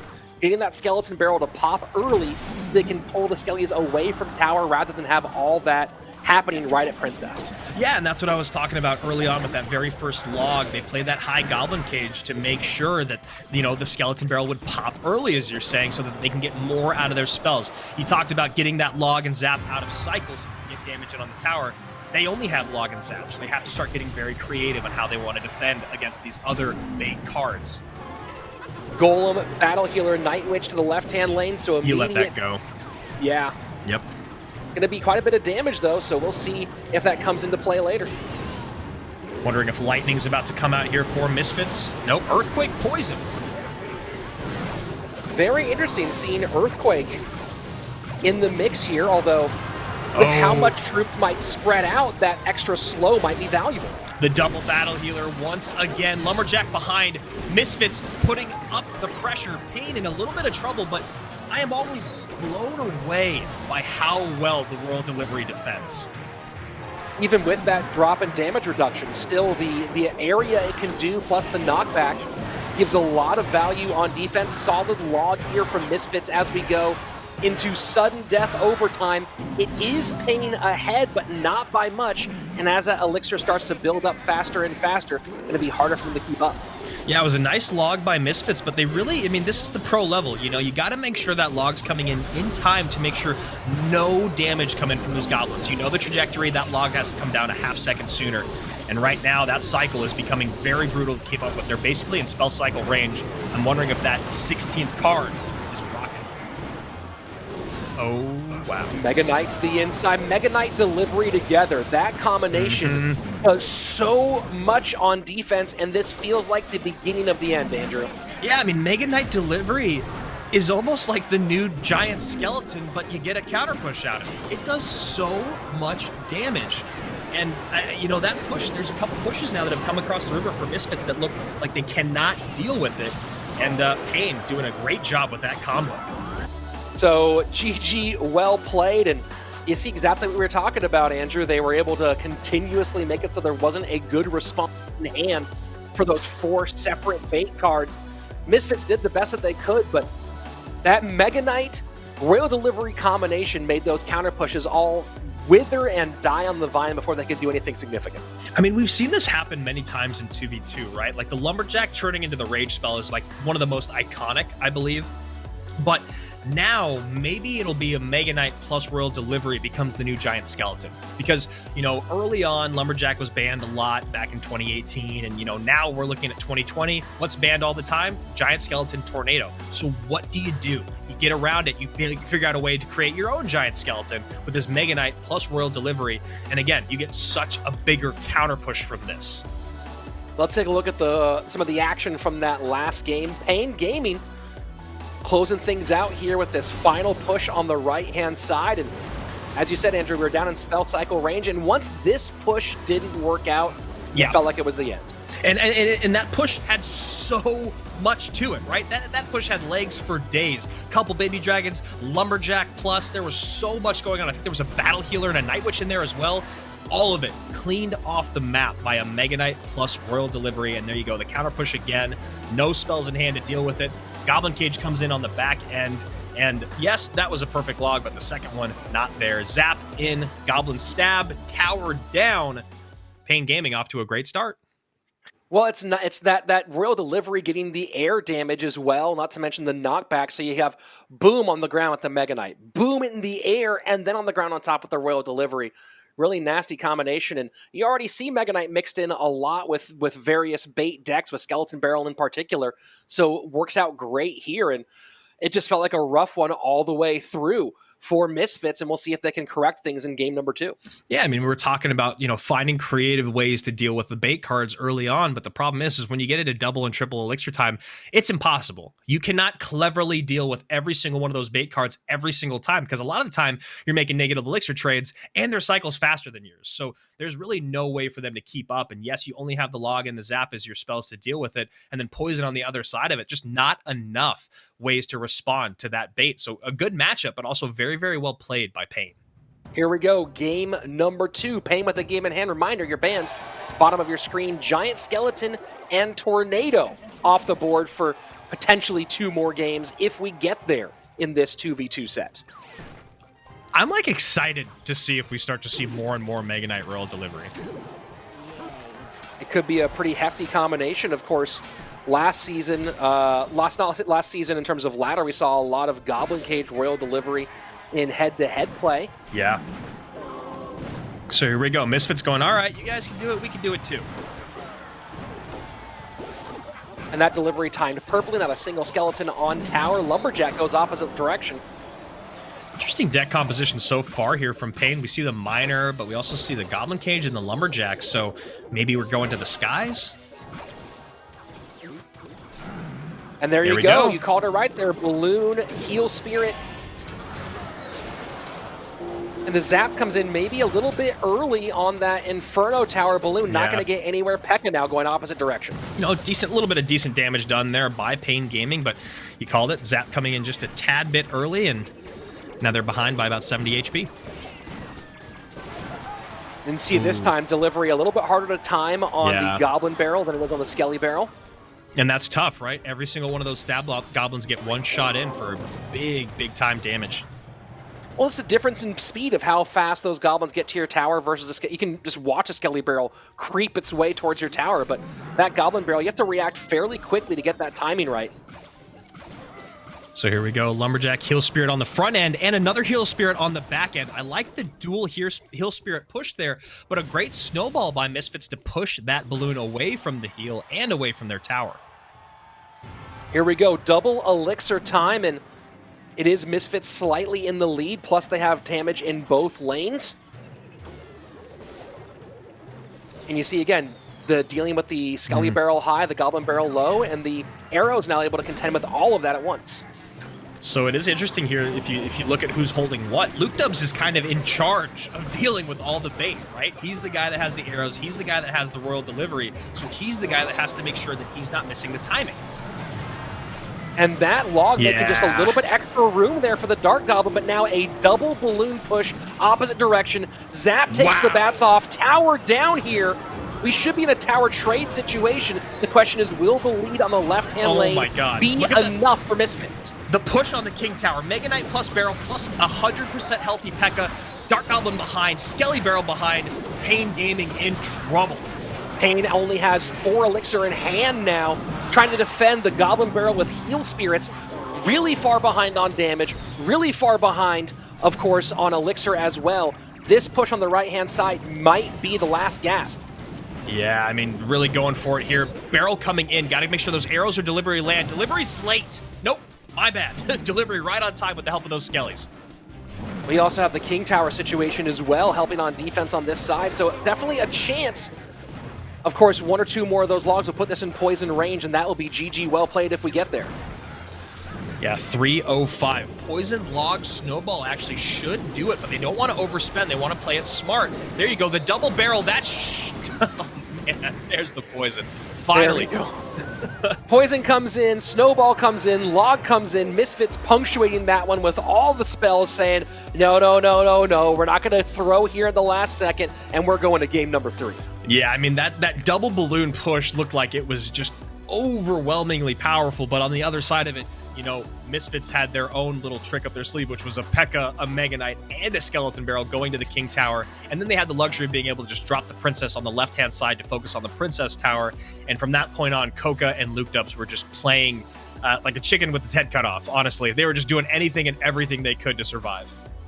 And the way that that Dip and Razor were able to kind of get the calculation there. They knew they were going to lose that tower when both those balloons came in. They got the opposite tower done, and then were able to switch to the other side and lock it down pretty well. But to be fair, Coca and Luke Dubs put it in a lot of danger, and anyone who picked one of those two for fantasy was sitting there hoping and praying for a 3 crown.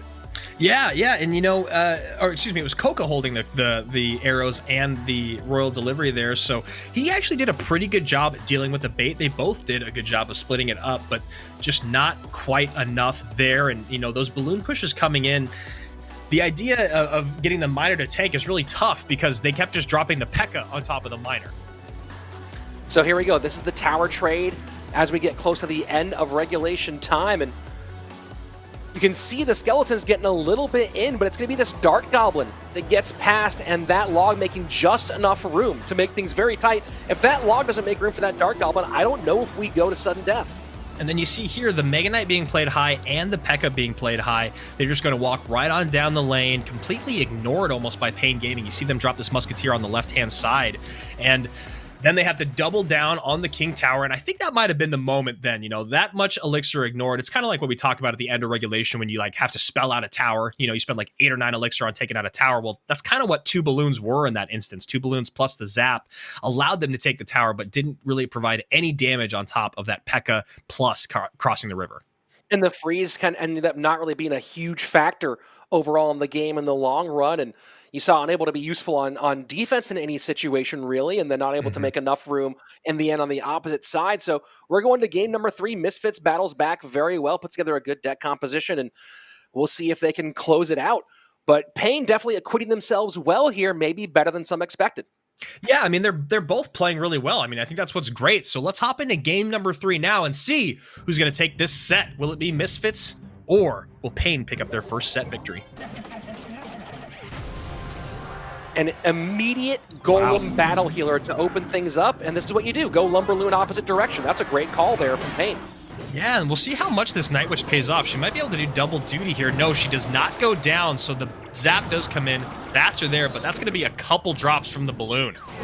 Yeah, if they'd held that zap, I think they were trying to time that. If they'd held that zap a little bit longer, they probably could have gotten the 3rd drop from the balloon. Defensive freeze on the opposite side. Yeah, defensive freeze coming in, but that is not going to do what they need it to. Battle healer there, healthy Lumberjack, Baby Dragon behind. Wait for that Lumberjack to pop so the Rage comes in. And wow, I mean, that was actually very, very nicely defended by Pain. The delivery making a little bit of separation, and then they seeing that the arrows could get the battle healer off the board was huge. And now we're at past the 1st minute, and Pain has a solid lead. Yeah, Misfits not making the same mistake they did last game. They missed the skeletons surrounding the Musketeer once or twice, and they ended up hurting them on the right-hand side. Yes, they won the game, but that's just one of those interactions you don't want to miss. EQ to get the Goblin Cage out of the way, and that poison will do nice work on the Musketeer as well. Wow, look at that. 4 units inside the poison, 5 units on top of the Princess Tower. That is all the poison value all day long for Misfits. Double Lumberjack and Musketeer, both of those will survive, so do we put anything in front of that on the left-hand side? Miner comes in to the front, and that's a massive zap.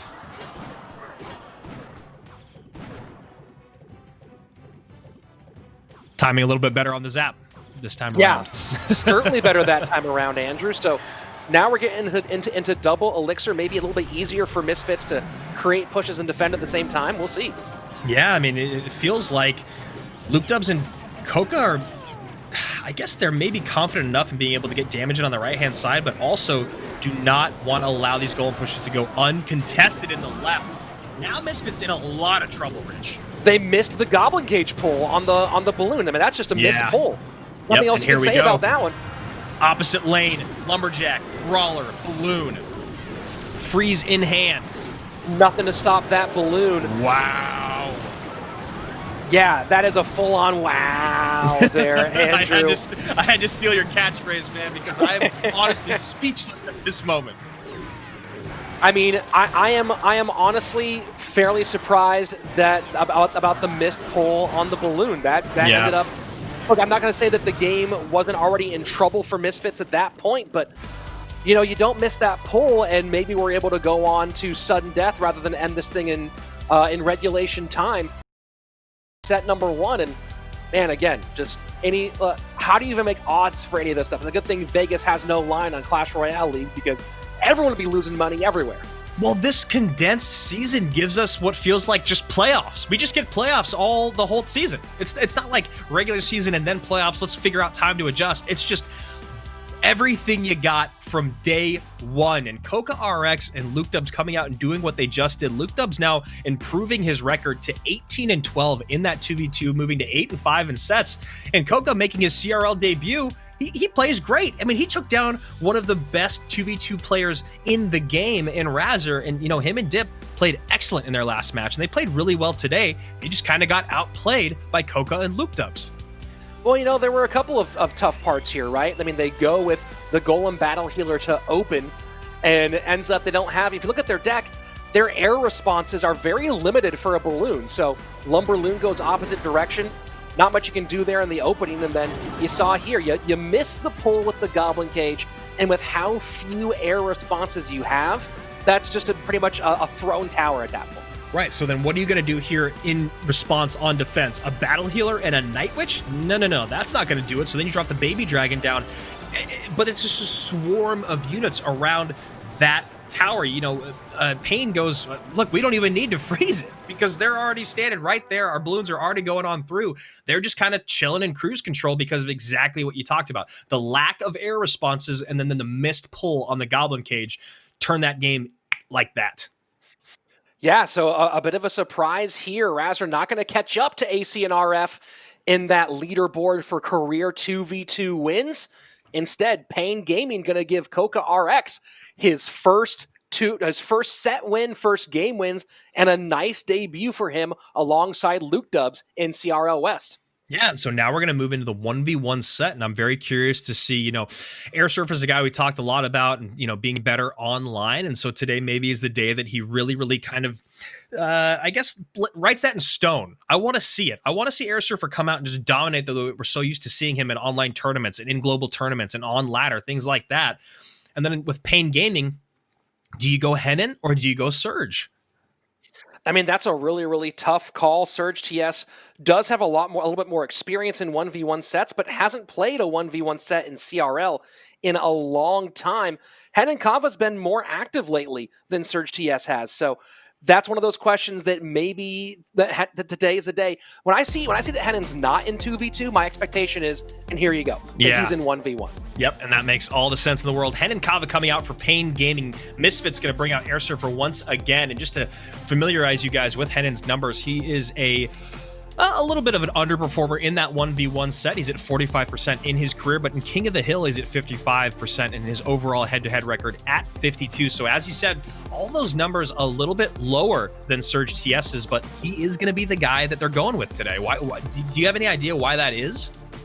I mean, I'm not entirely sure. Maybe it's the late addition. Let's go ahead and jump into game number 1. Maybe the late addition of Surge TS, this Pain roster. I didn't feel like they had enough practice time with him. Maybe they feel like Henan Kava just matches up better with Airsurfer from a deck pool standpoint.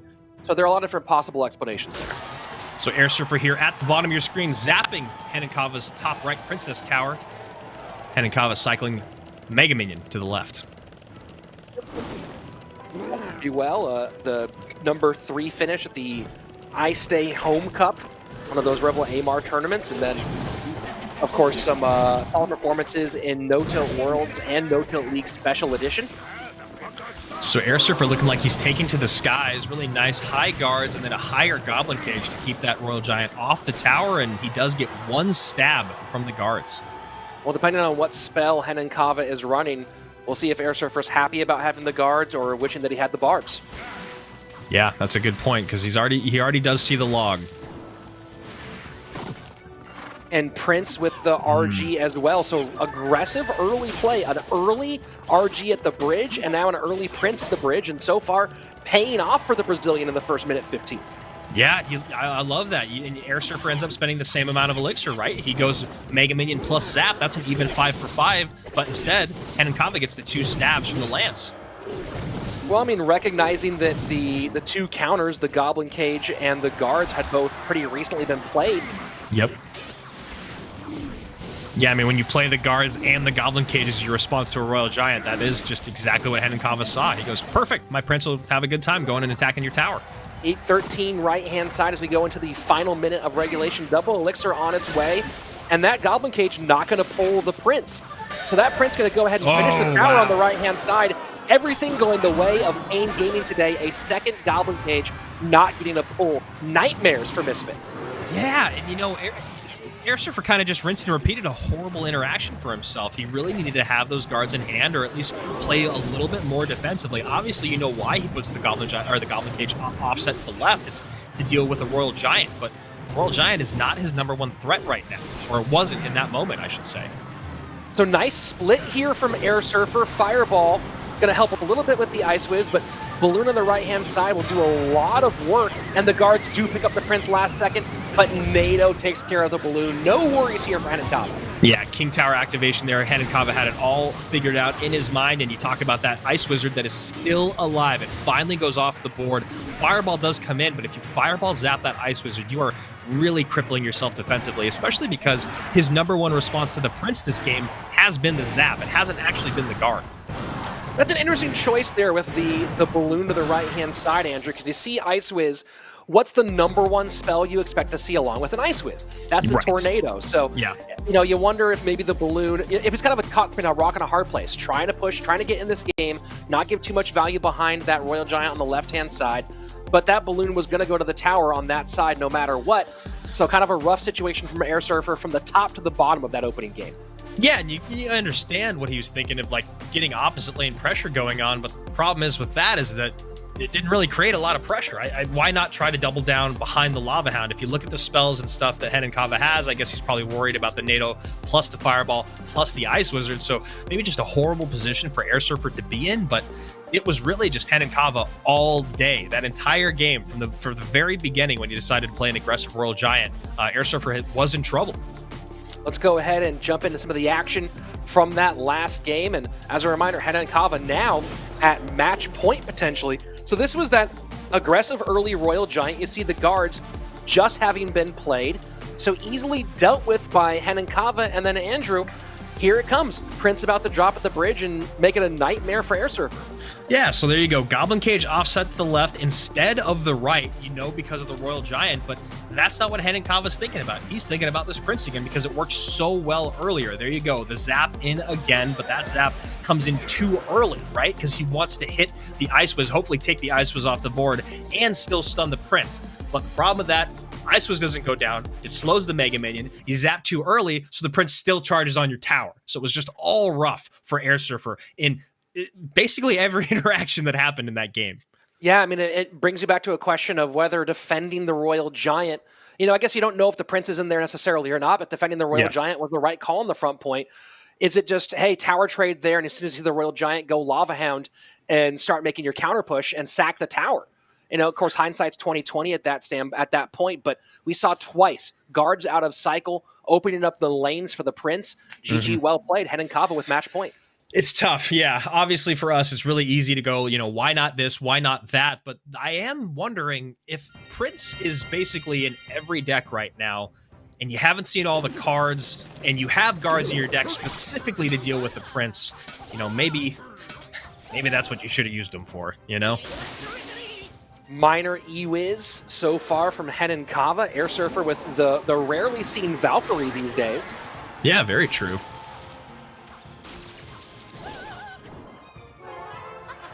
And Night Witch for Henenkava as well.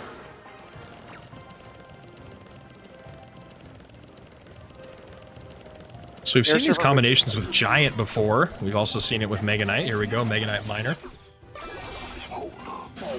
And the Magic Archer should be able to get that. No, goes to the Mega Minion as well. High poison to deal with the Magic Archer and the Night Witch. Well defended here by Air Surfer in game 2. And a really, really nice poison. I love the positioning on that poison. Probably not going to pull the GY here this early, but it is looking like Graveyard for Air Surfer. A little faster cycle version of it. When you see Archers and Poison together, that's often what you're looking at.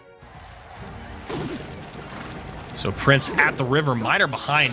Henenkava just feeling like he has got every cycle figured out and goes very aggressive with his Prince.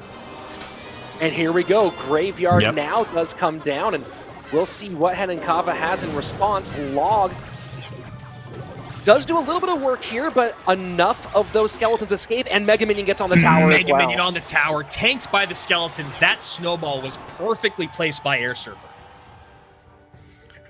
Final 15 seconds of single elixir time. Air Surfer does have the lead now.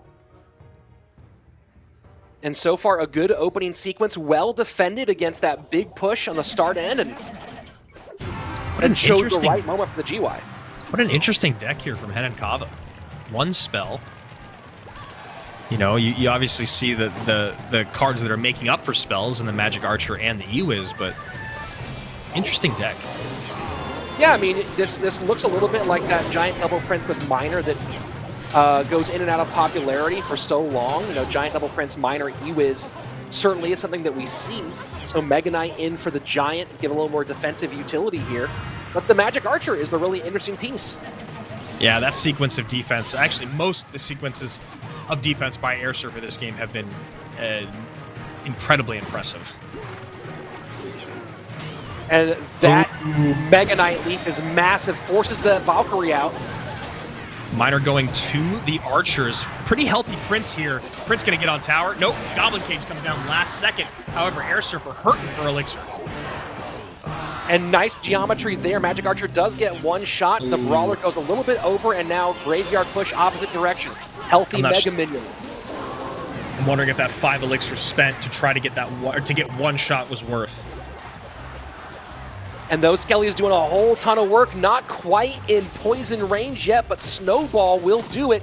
So now Air Surfer just has to defend here for the next few seconds and get back to its poison to win this one. Yep. Pretty easy for him to get back to poison.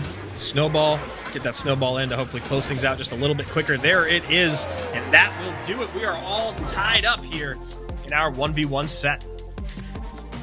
So second verse, same as the first. A Pain win to open up the set, a Misfits win to tie things up. Game number 3 coming. And the defense from Air Surfer in this one was very, very pretty. There were a number of sequences at the beginning and again there right before our final sequence that he just put together some great pieces to avoid those big shots. Yeah, it was just dealing with stuff in sequence, you know, recognizing, look, I got to play my Valkyrie here, I have to save my skeletons for this, there goes the Goblin Cage, and what it was just like picking each individual battle of the units that are coming across the river and winning each one. That's really what it was, because it felt like there were like 4 little 1v1s going on Air Surfer's side of the map, but he did it perfectly. No splash damage on his Princess Tower, no units helping other units out for his opponent, and that is why you find him here right now, winning game number 2. Misfits taking a brief timeout to discuss their options as we go into game number 3. A big one here for Misfits. A loss would mean 1-1 on the season, which definitely a fine place to be, but very different than being 2-0. So want to take their time as we go into game number 3 of this middle set. Henenkava, just really interesting deck here. You take a look at what you see on the screen. That kind of variation on the Double Prince Minor Giant theme, but with the Mega Knight. Yeah, I just don't I don't really quite get it. You know what I mean? Like, there's sometimes you see decks and they work, and you're like, all right, I would have never drawn that up. And this time it didn't work. And obviously, Henenkava and Pain Gaming have a good amount of faith in it. But for me, on paper, it just seems a little bit odd. You've got like parts of minor poison control, whether it's with the Mega Knight or with the Prince, but you don't have the poison there. So, hey, speaking of poison, let's take a look at some defense here from Air Surfer. Oh, yeah, this is what I was talking about. Look at this. Go ahead, Andrew. I was going to say, just the perfect breaking up of sequence there. I mean, we came in just a half second late. The poison was early, but everything crossing the river, they were all very, very spread apart. And this was the name of the game, Andrew. And notice this time also, not a single missed pull, not a single missed placement. You see this was a sequence that almost changed things, but he was ready for those Skellies to go off the board, and this time the Prince does not escape and go get on tower. Right. Yeah, his best case scenario is that the Prince goes to the skeletons first, the Mega Knight doesn't leap on top of him, but then the other thing is that the Mega Knight does not have a leap anymore, and he still has the Goblin Cage there to soak up a charge. So, yeah, really, really well played by Air Surfer, and this is what we want to see out of this guy, and this is what Misfits expects to see out of Air Surfer. So game number 3 on its way. Air Surfer Now lifetime in 1v1 sets at 4 and 5. Hen and Kava 6 and 7 in 1v1 games. We'll see if either one of these two, which one will continue to have a negative record, which one will get themselves to an even 50-50 and be a hero for their squad in set number 2. Yeah, and pressure on here in set number 2 for Air Surfer. This is match point for Pain Gaming. If they are able to take this game off of Air Surfer, then they will be 1-0. Misfits will drop to 1-1. So big game here. Air Surfer ready to rock. Hen and Kava about to jump into game as well. Hen and Kava's personal best, 8,005 on ladder. Air Surfer, a very measly 84-87. Yeah, measly indeed. Here we go. Game number 3, match point for Pain Gaming. Air Surfer trying to extend this to King of the Hill. So Goblin Cage out to open, banking some elixir is Air Surfer. Ewiz in response for Hen and Kava. Might he be going with the same look one more time, feeling like he can play it better this time around? I want him to, so I can kind of understand it. Bats and Skellies meet the Ewiz at the bridge, and it certainly is looking like it might be the same thing from Hen and Kava again. And here we go, Air Surfer. Look at how quick this cycle already is. Royal Delivery coming in, but Heal Spirit and Skeletons plus Bats, that is a very fast get around. So looking like RG cycle for Air Surfer. You see the Cage, the Bats, Heal Spirit, Royal Delivery. I do think Hen and Kava is running it back, so let's see if it pays off this time. Well, he has the Night Witch in this time. So a slight variation on the idea. We'll see what that Night Witch may be taking the place of this time around. So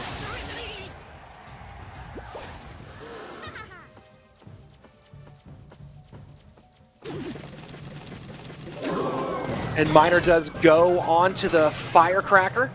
Ewiz catches high. Heal Spirit comes in, just keeping that Ewiz at bay, and both these guys playing very patient here early on. And Night Witch cycled for Hen and Kava one more time in the back, and Magic Archer to worry on that Goblin Cage.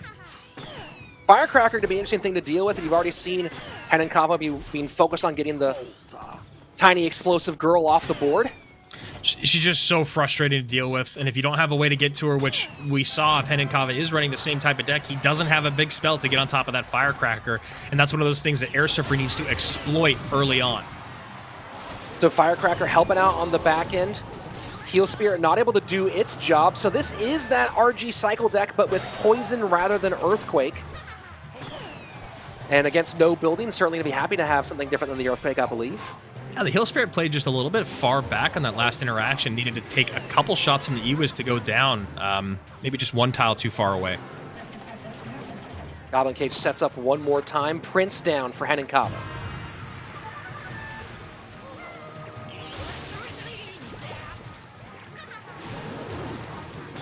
And a high poison again. And there you go. The Miner and Log looking to get the Firecracker off the board. They do. Everything coming down for this Prince. He was on the left-hand side. Will it be enough to stop the connection? It is not. Wow. 2041 left-hand lane. So that ends up all paying off for Hen and Kava. He does get that stab in on the tower with his Prince. Both towers here just around 2,000 HP, but still behind. And look at all the effort being put on this Firecracker. This time, Skelly is able to protect. Magic Archer doing work for Hen and Kava. Final minute 45 remaining. Mega Knight does come down. Royal Delivery up top. Take that Magic Archer, or excuse me, that Electro Wizard off the board. Magic Archer distracted by this cage. And this time, not even thinking about that Firecracker. Just going ahead and getting some damage on tower. We're in the final 90 seconds. You'll have other times to deal with the Firecracker. The question is, if there's two down at some point, do they give him an opportunity to get those off the board? This is a lot to deal with. Where's the log? There's the log coming in. Skellies take care of the Prince up high, and yeah, now we have that double Firecracker, so you don't get one off the board. Can log the one on the left-hand side, but still one on the right-hand side to deal with. Nice Ewiz there to clean up the Heal Spirit and that Firecracker with just a sliver of HP. Poison comes down late. Should take care of the Magic Archer, at least delivery in, and this is that combination. Royal Delivery, Goblin Cage together are so tanky on defense. They're able to deal with so much. Nightwitch gets a big hit in there, and Henenkava turning up the heat right now on Air Surfer. Air Surfer's lead is evaporating. He's still ahead by about 600 HP, but Henenkava putting it on. He's being very patient. You've seen that he's not been spending a ton of elixir on defense. You know, you saw him with all that coming in, still holding on an 8, and here's why, able to get through. RG, Poison, get on tower. GG, well played. Air Surfer sending us to King of the Hill. And now you're back in Misfits territory. It really feels like an Air Surfer off of a great 1v1 set. I'm sure we'll see him again in the King of the Hill set, but Wings doing exactly what we talked about for so long in his last match, ready to go. I'm sure we'll see him in King of the Hill, but first, let's talk a little bit about the numbers here. I just don't get this deck. It just doesn't work for me, Rich. Yeah, you know, for a second there, I thought that he'd run it with 2 princes rather than 1. But the Night Witch is the really interesting part. You already have so much in the air to deal with. I mean, I don't know. I think that the having the Ewiz, Night Witch, and Magic Archer all together is a lot. Unless you're thinking you have to get a lot extra air defense out of it, and running this deck twice in a row, you know, I wonder what Henenkava thought Air Surfer would be putting out. Yeah, I mean, that's really what it had to be about, right? He had to have put Air Surfer on something to run this deck 2 times in a row, because the actual stopping ability of this defensively for units that go directly to the tower is very, very low. So let's take a look at the tower take here at the end. And, you know, Henenkava here for a minute looked like he might be able to steal this from Air Surfer, but Air Surfer ends up turning things around again by some great defense. But you look at the amount of elixir that Air Surfer has. That's what we're talking about at the end. Like, Henenkava's putting on the pressure, but 2 firecrackers down, plenty of elixir for Air Surfer. So you're seeing him here able to make whatever decisions he wants. He's not having to react. He's able to plan at this stage. And that's part of why Air Surfer is able to close this thing out and send us to King of the Hill. And I think also with this deck, he knows that the only way for his opponent to get true damage on his tower is the log, the miner, but more importantly, it's the Magic Archer piercing damage, right? Because that's the one that adds up really, really quickly, and if you can't get to it, you just can't get to it. But that being said, he didn't really allow those things to come in much at all. It was just very, very well managed by Air Surfer, and I just don't really love this deck from Henenkava. I'm sure that he's played well with it maybe in challenges or in practice, but it just did not fare well today, and I would love to talk to them and see maybe, like what you said, what were they expecting Air Surfer to play that deck just put to bed? Yeah, the Magic Archer you're talking about forced to deal with the Goblin Cage in the middle a lot. So yeah, you know, it's just kind of you're caught in a rock and a hard place, and hopefully we'll get some more insight on that one on the back end. But now you have to look forward. It's King of the Hill, and this is an interesting King of the Hill because you have a nasty King of the Hill for Misfits. It's going to be, we don't know what order. It's going to be Razor. Oh, here we go. We'll get the orders now. Air Surfer, Wings, and Razor. Surge TS, Luke Dubs, and Henenkava. In my estimation, you have to give the King of the Hill edge here to Misfits. Yeah, I couldn't agree with you more. I mean, yes, Surge TS does have the better numbers. Henenkava played really well in that 2v2 set, but that 1v1 set, but Air Surfer came out on top. And in those last couple of games, it really did feel like it was Air Surfer's games or match to lose. So that's one thing that I did notice. Surge TS, though, making his debut here in 2020. Let's see what he could do. I imagine that Wings is feeling great after his last match. So, you know, let's go. 2 matches, 2 King of the Hills. I'm down. Leading off for Pain Gaming, Surge TS up against Air Surfer. So we will finally see Surge get in the mix today. World champion, Surge TS. There you go, yeah. World champion, Surge TS. Wings way up high on that overall. I mean, we have a lot of pretty heavy hitters here in terms of King of the Hill between Rings and Razor on one side. Luke Dubs pretty high up there on the other side. So here we go. Royal Giant. Aggressive Royal Giant plus Bats. Bats not able to get in or behind the Giant, but here we go. Heal Spirit. Yeah, it's a nice Heal Spirit. Wait until the spell's already been used. Gets in, gets some Bats off the board, heals the RG. Nice chunk of damage to open things up. Oh, and that's a really, really nice trade there for Air Surfer. The Skeletons plus the Firecracker. Firecracker stays on the board. Great trade. This is one of those decks that Firecracker fits in really nicely with because you're not really worried about a King Tower activation playing RG, right? Yeah. It's an irrelevant concept. So, you know, you see a Firecracker, you go, hey, maybe I activate King Tower, but there's no point to it in this one. She can just hang out and back and get a lot of jobs done. And she also has the ability to support the Royal Giant crossing the river from such a distance, right? Like so many times when you have units crossing the river with the Royal Giant, you kind of pile them all up. And that becomes a bit of a problem when we're talking counter pushes from your opponent. Huge damage in both lanes to start off this game for Surge TS. For Air Surfer, Surge TS falling way behind early. Yeah, the interactions here from Air Surfer have been basically perfect. You can see right now he's missing only 133 HP from his tower. So Surge TS having a lot of ground to make up, but it does feel like in double elixir is when he's going to start to pull it on, or turn it on. Overall, Surge TS had a great 2019. 2020 it's been a little bit more challenging. Went 16 and 18 in the No Tilt League Special Edition with Pain. Air Surfer, on the other hand, has really been shining as of late. So there we go. Golem now coming down for Surge. And he's going to go right into that right-hand lane, even though Air Surfer has been focusing on the left. There just isn't enough DPS, Andrew, for Surge TS to really deal with these RGs in an effective way. The big question now is how does Air Surfer deal with these Golem pushes in double? I mean, the thing is, the Air Surfer did so much damage early on to both towers. That's why you saw what Surge TS did there. He cycled Golem to the right, but then spent all his elixir on the left-hand lane because he just can't... He doesn't have the luxury of being able to kind of ignore a lane, which is what you have to do sometimes when playing Golem, or ignore a push. 2 firecrackers down, and look at that. Nice little kite there to keep the one on the right-hand side alive a little bit longer, so she will help with the Ice Whiz in the middle. Royal Giant should get one shot here, maybe 2. Poison in. That's going to be a GG. Well played. Air Surfer comes out for a big win in game number 1. And really, really patient and methodical uses of his Heal Spirit all throughout. You saw every time that Heal Spirit would get the maximum efficiency or the maximum utility on top of those Royal Giants, just allowing a couple more shots in time and time again. And you look at Surge TS's deck here, and you know there's not a lot of ways to stop the Royal Giant. It's just the NATO. That's it. There's no other way to get him off tower, redirect him, anything. Well, and you had the NATO Ice Whiz, which we saw yesterday doing well against Royal Giants, but you don't have the DPS to back up the NATO Ice Whiz against the Royal Giant. Can be a lot of difficulty. And one more time, thank you guys watching for putting up with the audio issues. We are working hard to get those solved, but we are dealing with some different systems than we're used to here with this special season for CRL. So here we go again. Air Surfer, this is the only Golem push that seemed to have any bit of legs here from Surge TS, but even then, it didn't really. Those were wobbly like newborn deer legs because it was still a naked Golem in the right-hand lane, all the elixir spent on the left, and once again, you see here, Night Witch, Ice Wizard. I believe the NATO comes in. Nope, no NATO this time, but just a ton of elixir spent every time and not actually mitigate shots at most.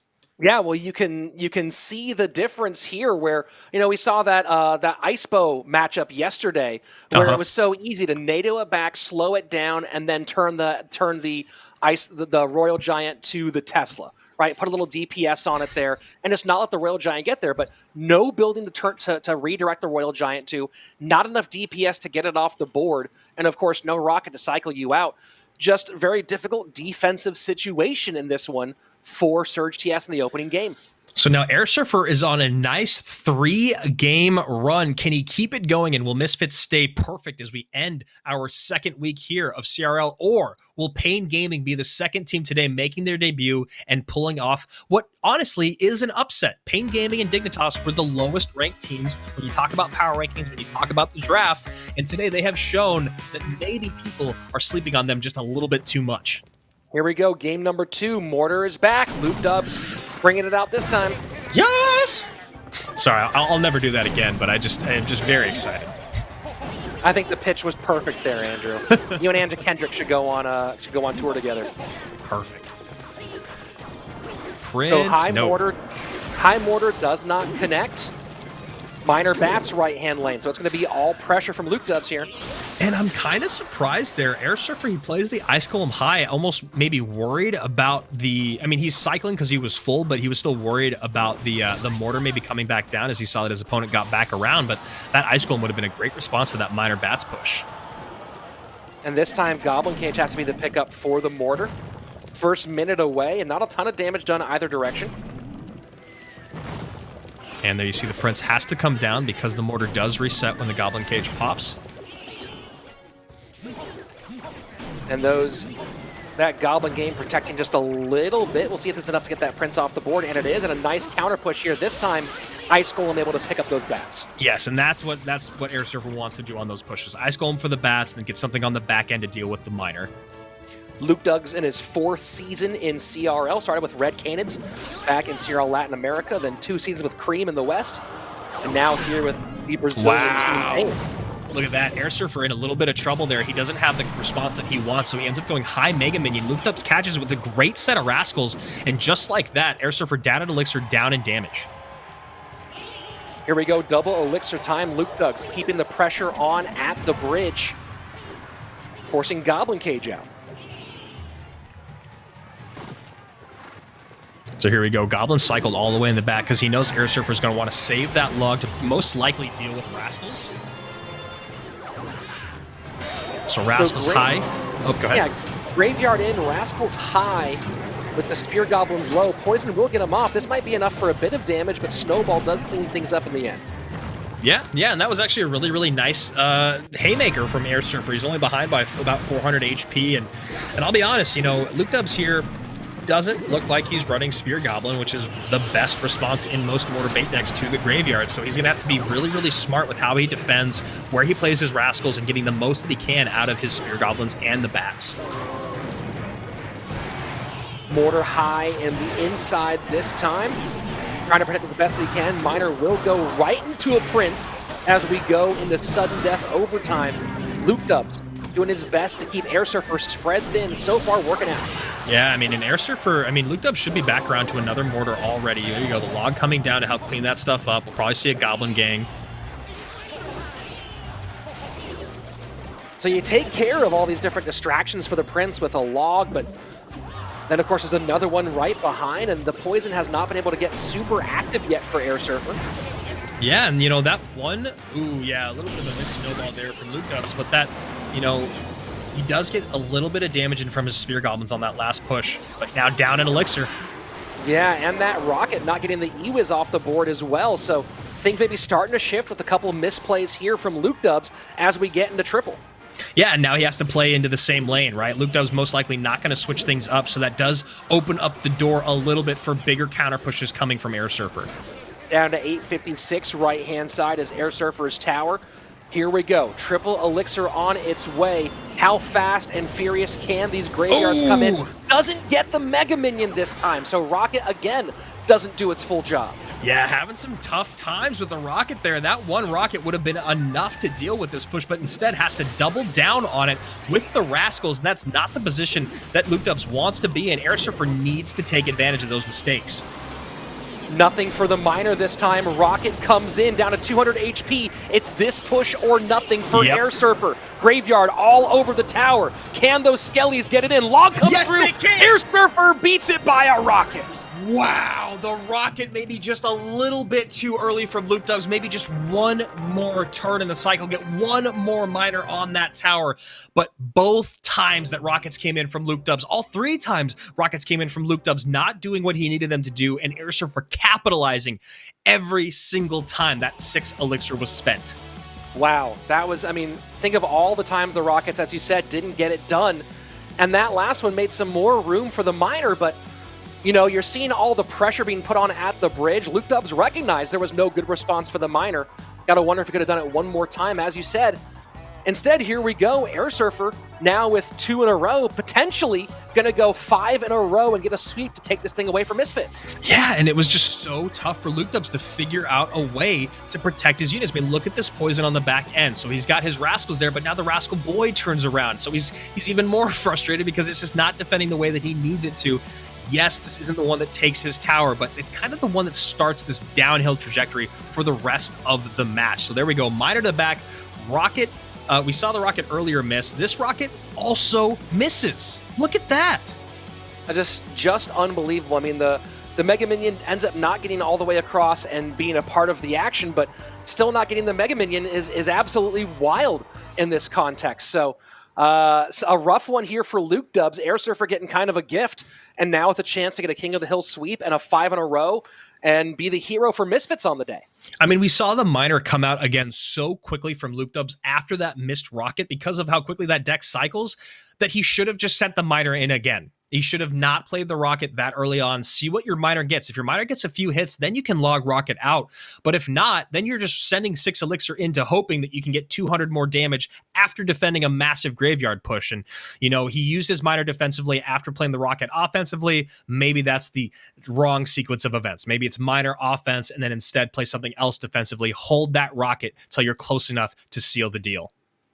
Here we go. Game number 3 going to be on its way in just one moment. Air Surfer with a chance for yet another King of the Hill sweep, possibly going for his 3rd in his CRL career overall. And of course, put up some great performances in the No Tilt League Special Edition as well. The man across from him, Henan Kava, already lost to him once in 1v1. Can he win here in King of the Hill? And even if he does, it's quite a gauntlet he has to go through. After Air Surfer, we've got Wings and then Razzer, who we know, Razzer nicknamed the King Killer. We might as well just start calling Wings the King of the Hill. I don't know. There's probably something more clever than that, but he really is what seems to be the best King of the Hill player in CRL. So looking like it might be Graveyard for Air Surfer. Probably going to see an Ice Wiz NATO with that Tombstone. And Nkava running Hunter and Mega Minions, so a few combinations here. Will we see Sparky with this? Giant to the right-hand lane, first 45 seconds away.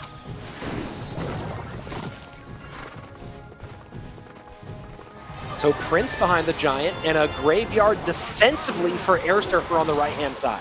And one skeleton does just sneak high enough up to soak up the charge from that Prince to keep that Knight healthy. And now you have a 100% healthy Knight, Baby Dragon, and a bunch of skeletons that were about to cross the river. It's not often that you see a defensive Graveyard and go, that was excellent, but this one helps clean up everything and still leaves Air Surfer with a slight elixir lead. Yeah, I think he's done it twice now. Once in his 1v1 set, and once here in King of the Hill. And honestly, again, it's because of the influx in the use of Princes. That's an even trade, right? A Prince and a Graveyard both cost 5 elixir, and hopefully those skeletons survive, help take down the Giant, and then get a counter push, which we saw baited out that zap. Prince in the back for Henan Kava. Minute 15 left in regulation time. Here we go, Tombstone back in the meta.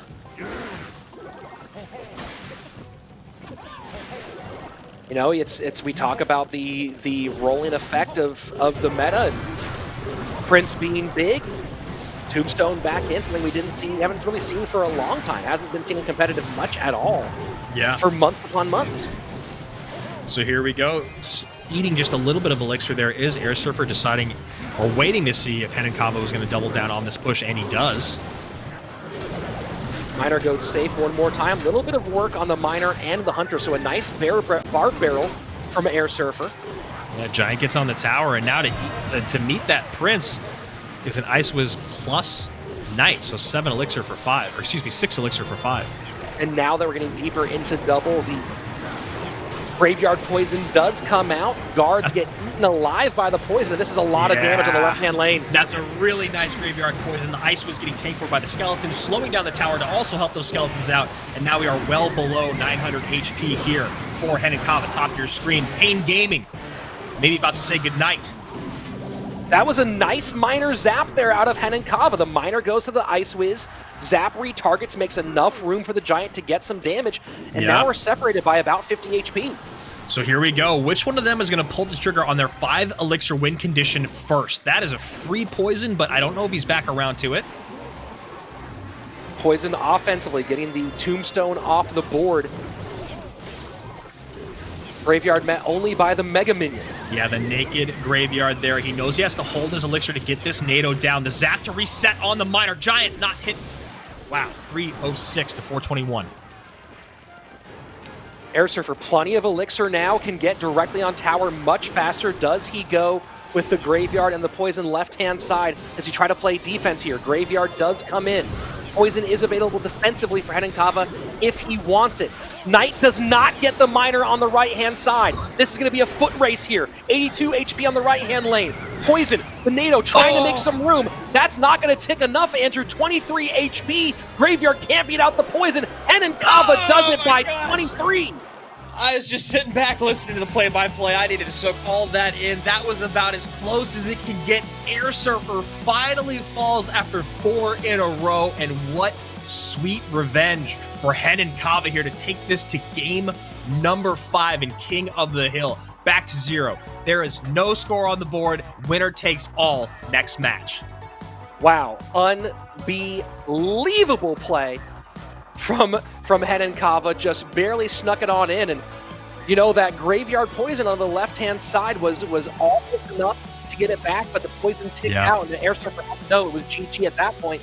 On the other side of it, it was that giant miner zap play. The miner, it was 2 sequences ago, the miner to the Ice Wiz, the zap to retarget the Ice Wiz to make enough room for the giant to come on through. Miner and giant both get it close enough that Henenkava was able to claw back into the game and win it. Yeah, and he held on to his poison for what seemed like forever to make sure that he could defend adequately against the Graveyard as it came down. And this is going to be just a quick look at the final moments here. You see Henenkava cycling early those guards to make sure that they're there just in case the Graveyard does come down. So now the Graveyard has to come down late. Henenkava continue to drop everything he can down defensively on the left-hand side. Miner goes to the number 1 spot. It's one of the best swerves in the game. So many people now predict you to go to that inside spot because it was kind of just the go-to for so long if you wanted to close out a game. Now going back to that number 1 spot has started to really, really pay off in those very high-pressure situations. And it did again right there. You saw Air Surfer go to the inside with the Knight. Miner goes to the outside. GG, well played. We are going to close out King of the Hill. Yeah, King Tower wasn't activated at that standpoint, had never been activated, and you know, you might not have, even at the King Tower activation, you might go inside or low or one of those other spots. And at that point, it's a best of 3. It's a 1 versus 3 guessing game. 3 options for the miner and 3 options to pick it up. And in that case, just unable to get the right call as Air Surfer. So now up next for Misfits, Wings. Henenkava needs 2 more to get it done. Let's jump into game number 4. Wings and Razor. That's a tough out. Log cycled for Henenkava to open up game number 4. Wings, of course, coming off that great King of the Hill sweep last week against SK. Opens up Lava.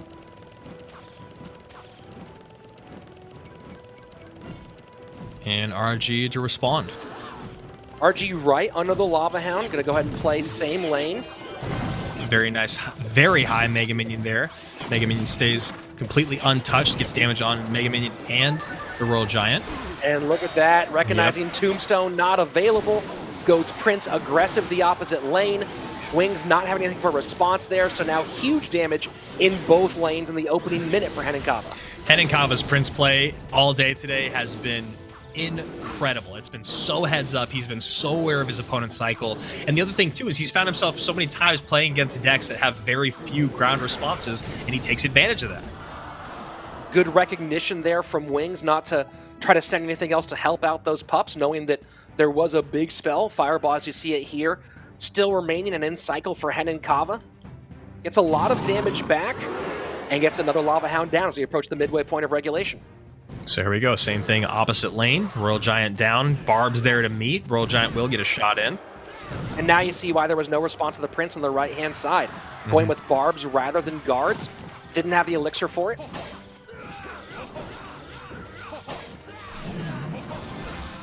And now Balloon behind. Only 2 elixir to deal with it. Maybe now NATO going to come down as he hits 3. Wow. There it is to the King Tower activation, but honestly, it feels like too little too late. It almost feels like thanks for helping out with that King Tower damage this early on. Well, that Fireball zapped almost enough to get the tower down. So tower in spell range, and now it's Henenkava's turn to try to go the opposite direction. Fireball a little bit late here on the Barbs. Yeah, Fireball late on the Barbs. Tombstone comes out just a second behind that. Royal Giant does get 2 shots in, so ended up working out pretty well for Henenkava there. 67 HP left-hand lane. Guards going to the, Prince going to the right, nothing to pick it up. Oh! No, the air defense able to get it off before a connection. And Kava in a lot of trouble.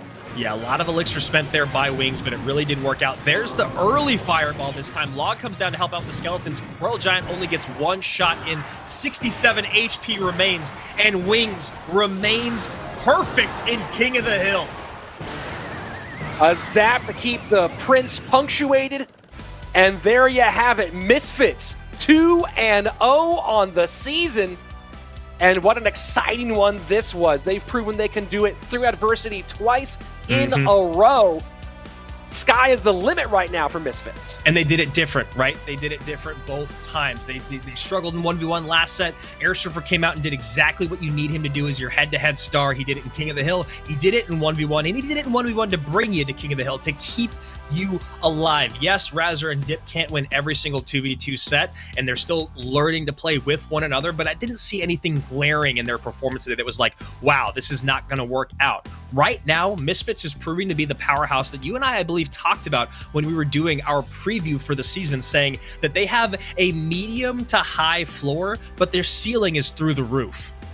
Yeah, and that's the proof, is that they're definitely showing up nicely here. Let's look at the final moments of this one, and at this point, it was already pretty well decided. The Prince not able to get there again, and if this Prince gets the charge off, or if this Prince gets the charge off, maybe we see a different story. We go into the sudden death overtime with a dangerously low tower on the left, but that mixed with the fireball being late on the sequence before this one, just not able to get through, is Kava. Wings closes things out. And Kava has to send that first fireball late, right? Because if he sends it early and misses, he will 100% lose the game. So what he does the first time, he waits to make sure that his opponent is going to do what he anticipates him to do, drops the fireball. It is late, so a little bit more damage comes in, or a little bit more defense comes in, I should say. And then from there on out, you see the early fireball, but not enough. It's not going to work because it didn't happen early on, and you didn't get those big shots that you needed to even up that damage. I think the big story today, Andrew, has to be Air Surfer, though. The reverse sweep in the 1v1 after a fairly out-of-character game number 1 against Kava. Did not play at his level, made adjustments for game 2 and 3, and then set up Misfits for success with winning the first 2 games of King of the Hill. And it was all about, and yes, you can talk matchups if you'd like, but what I really recognized in Air Surfer's play, it was all about his actual gameplay. It was about the micromanagement. It was about his defenses. It was about elixir counting and cycle. He knew when to get aggressive and when not to. He never went for the finish line when he was too many steps away, which we've seen many, many teams and players do just through these first 2 weeks, just through these first 8 matches. We've seen that happen time and time again. That was not the case for Air Surfer and Misfits today. And I really, really hope this is what we're going to see from him moving forward. Let's go ahead and take a look at the standings as we finish our second weekend of play. Tribe Gaming and Dig currently sharing the lead in Group A, up there at the top. And then, of course, Cream and Team Liquid in the middle. Chivas Esports in a big hole at 0-2. Have a lot of ground to make up. Of course, a lot of teams could end up at 2-2 potentially. So they are not out of it yet, but certainly have to win the next 2 if they want to have any chances. On the other side of it, Group B, Space Station and Misfits both in control of their own destiny. The other 3 now fighting their way to maybe look at that 2nd or 3rd place spot. Pain, Queso, and SK all still looking for their first win. I mean, the best thing that SK can get is 2-2. The worst that Space Station and Misfits can get is 2-2. So SK Gaming already in a lot of trouble early on. Let's take a look at what we'll be seeing next week. Saturday, Dignitas coming off this really, really close one off of their big win earlier against Chivas Esports, looking for their first victory. And then the 0-1 Pain Gaming against the currently undefeated Space Station. On Sunday, the former world champions up against what might be their biggest rival on paper, Tribe Gaming. And then the 2 teams that people thought would be at the top of Group B fighting their way out of the bottom. SK Gaming takes on Team Queso in the last match on Sunday. Yeah, I mean, I am absolutely shocked that Team Queso and SK are 0-3 between those two squads. Liquid did end up picking up their first win, but wow, just a very rough spot for SK Gaming to be in. And like I said about Group B, the best spot they can be in is tied in record for third place. Yeah, that's gonna be really, really brutal to get there. Because remember, we also have to deal with head-to-head differential, set differential, game differential. All that could come into play, Andrew. Yes, it could, and it's all going to come into play again next week right here on YouTube. Make sure you guys are subscribed and turn on those notifications. We go live at 10 a.m. on the West, 1 p.m. on the East. But if your notifications aren't turned on and you forget, you might miss some matches, and you never want to do that. Also, you can follow us on Twitter. Our handle is at Esports Royale EN. If you want to follow along with the conversation in English, you can follow Rich at Rich Slayton. You can follow me at Andrew Guy. And lastly, Fantasy Royale. This is another week in the books. How did your squad perform? Remember, you want the most crowns at the end of the season between your 4 players. You can trade starting Tuesday, but you got to get that roster set by Saturday morning before we go live for our matches. I think I'm going to stick with my roster this week, Rich, but I got to take a little bit of a closer look because today was a crazy day in CRL. Yeah, it was completely insane, Andrew, and we're looking at some teams that have undefeated records right now, and thinking about all those top teams right now, who do you think stands out? Who stands out to you as the favorite going into our next 2 weekends of Group B or of group stage play? Gosh, that's a really tough question. I would really need to see Tribe play again because they looked unstoppable in their first match. But what I have seen out of Space Station Gaming, I have loved thus far. And Misfits, it hasn't been the cleanest victories, but they're winning. And they're doing it the way that you need to do in all 3 sets, using your entire roster, building confidence so that when you get to playoffs, you can close things out. Guys, this has been the match week 2 of CRL West 2020 Spring Edition. For Andrew Guy, I'm Rich Slayton. We'll see you back here next weekend. Stay safe. Have a good week.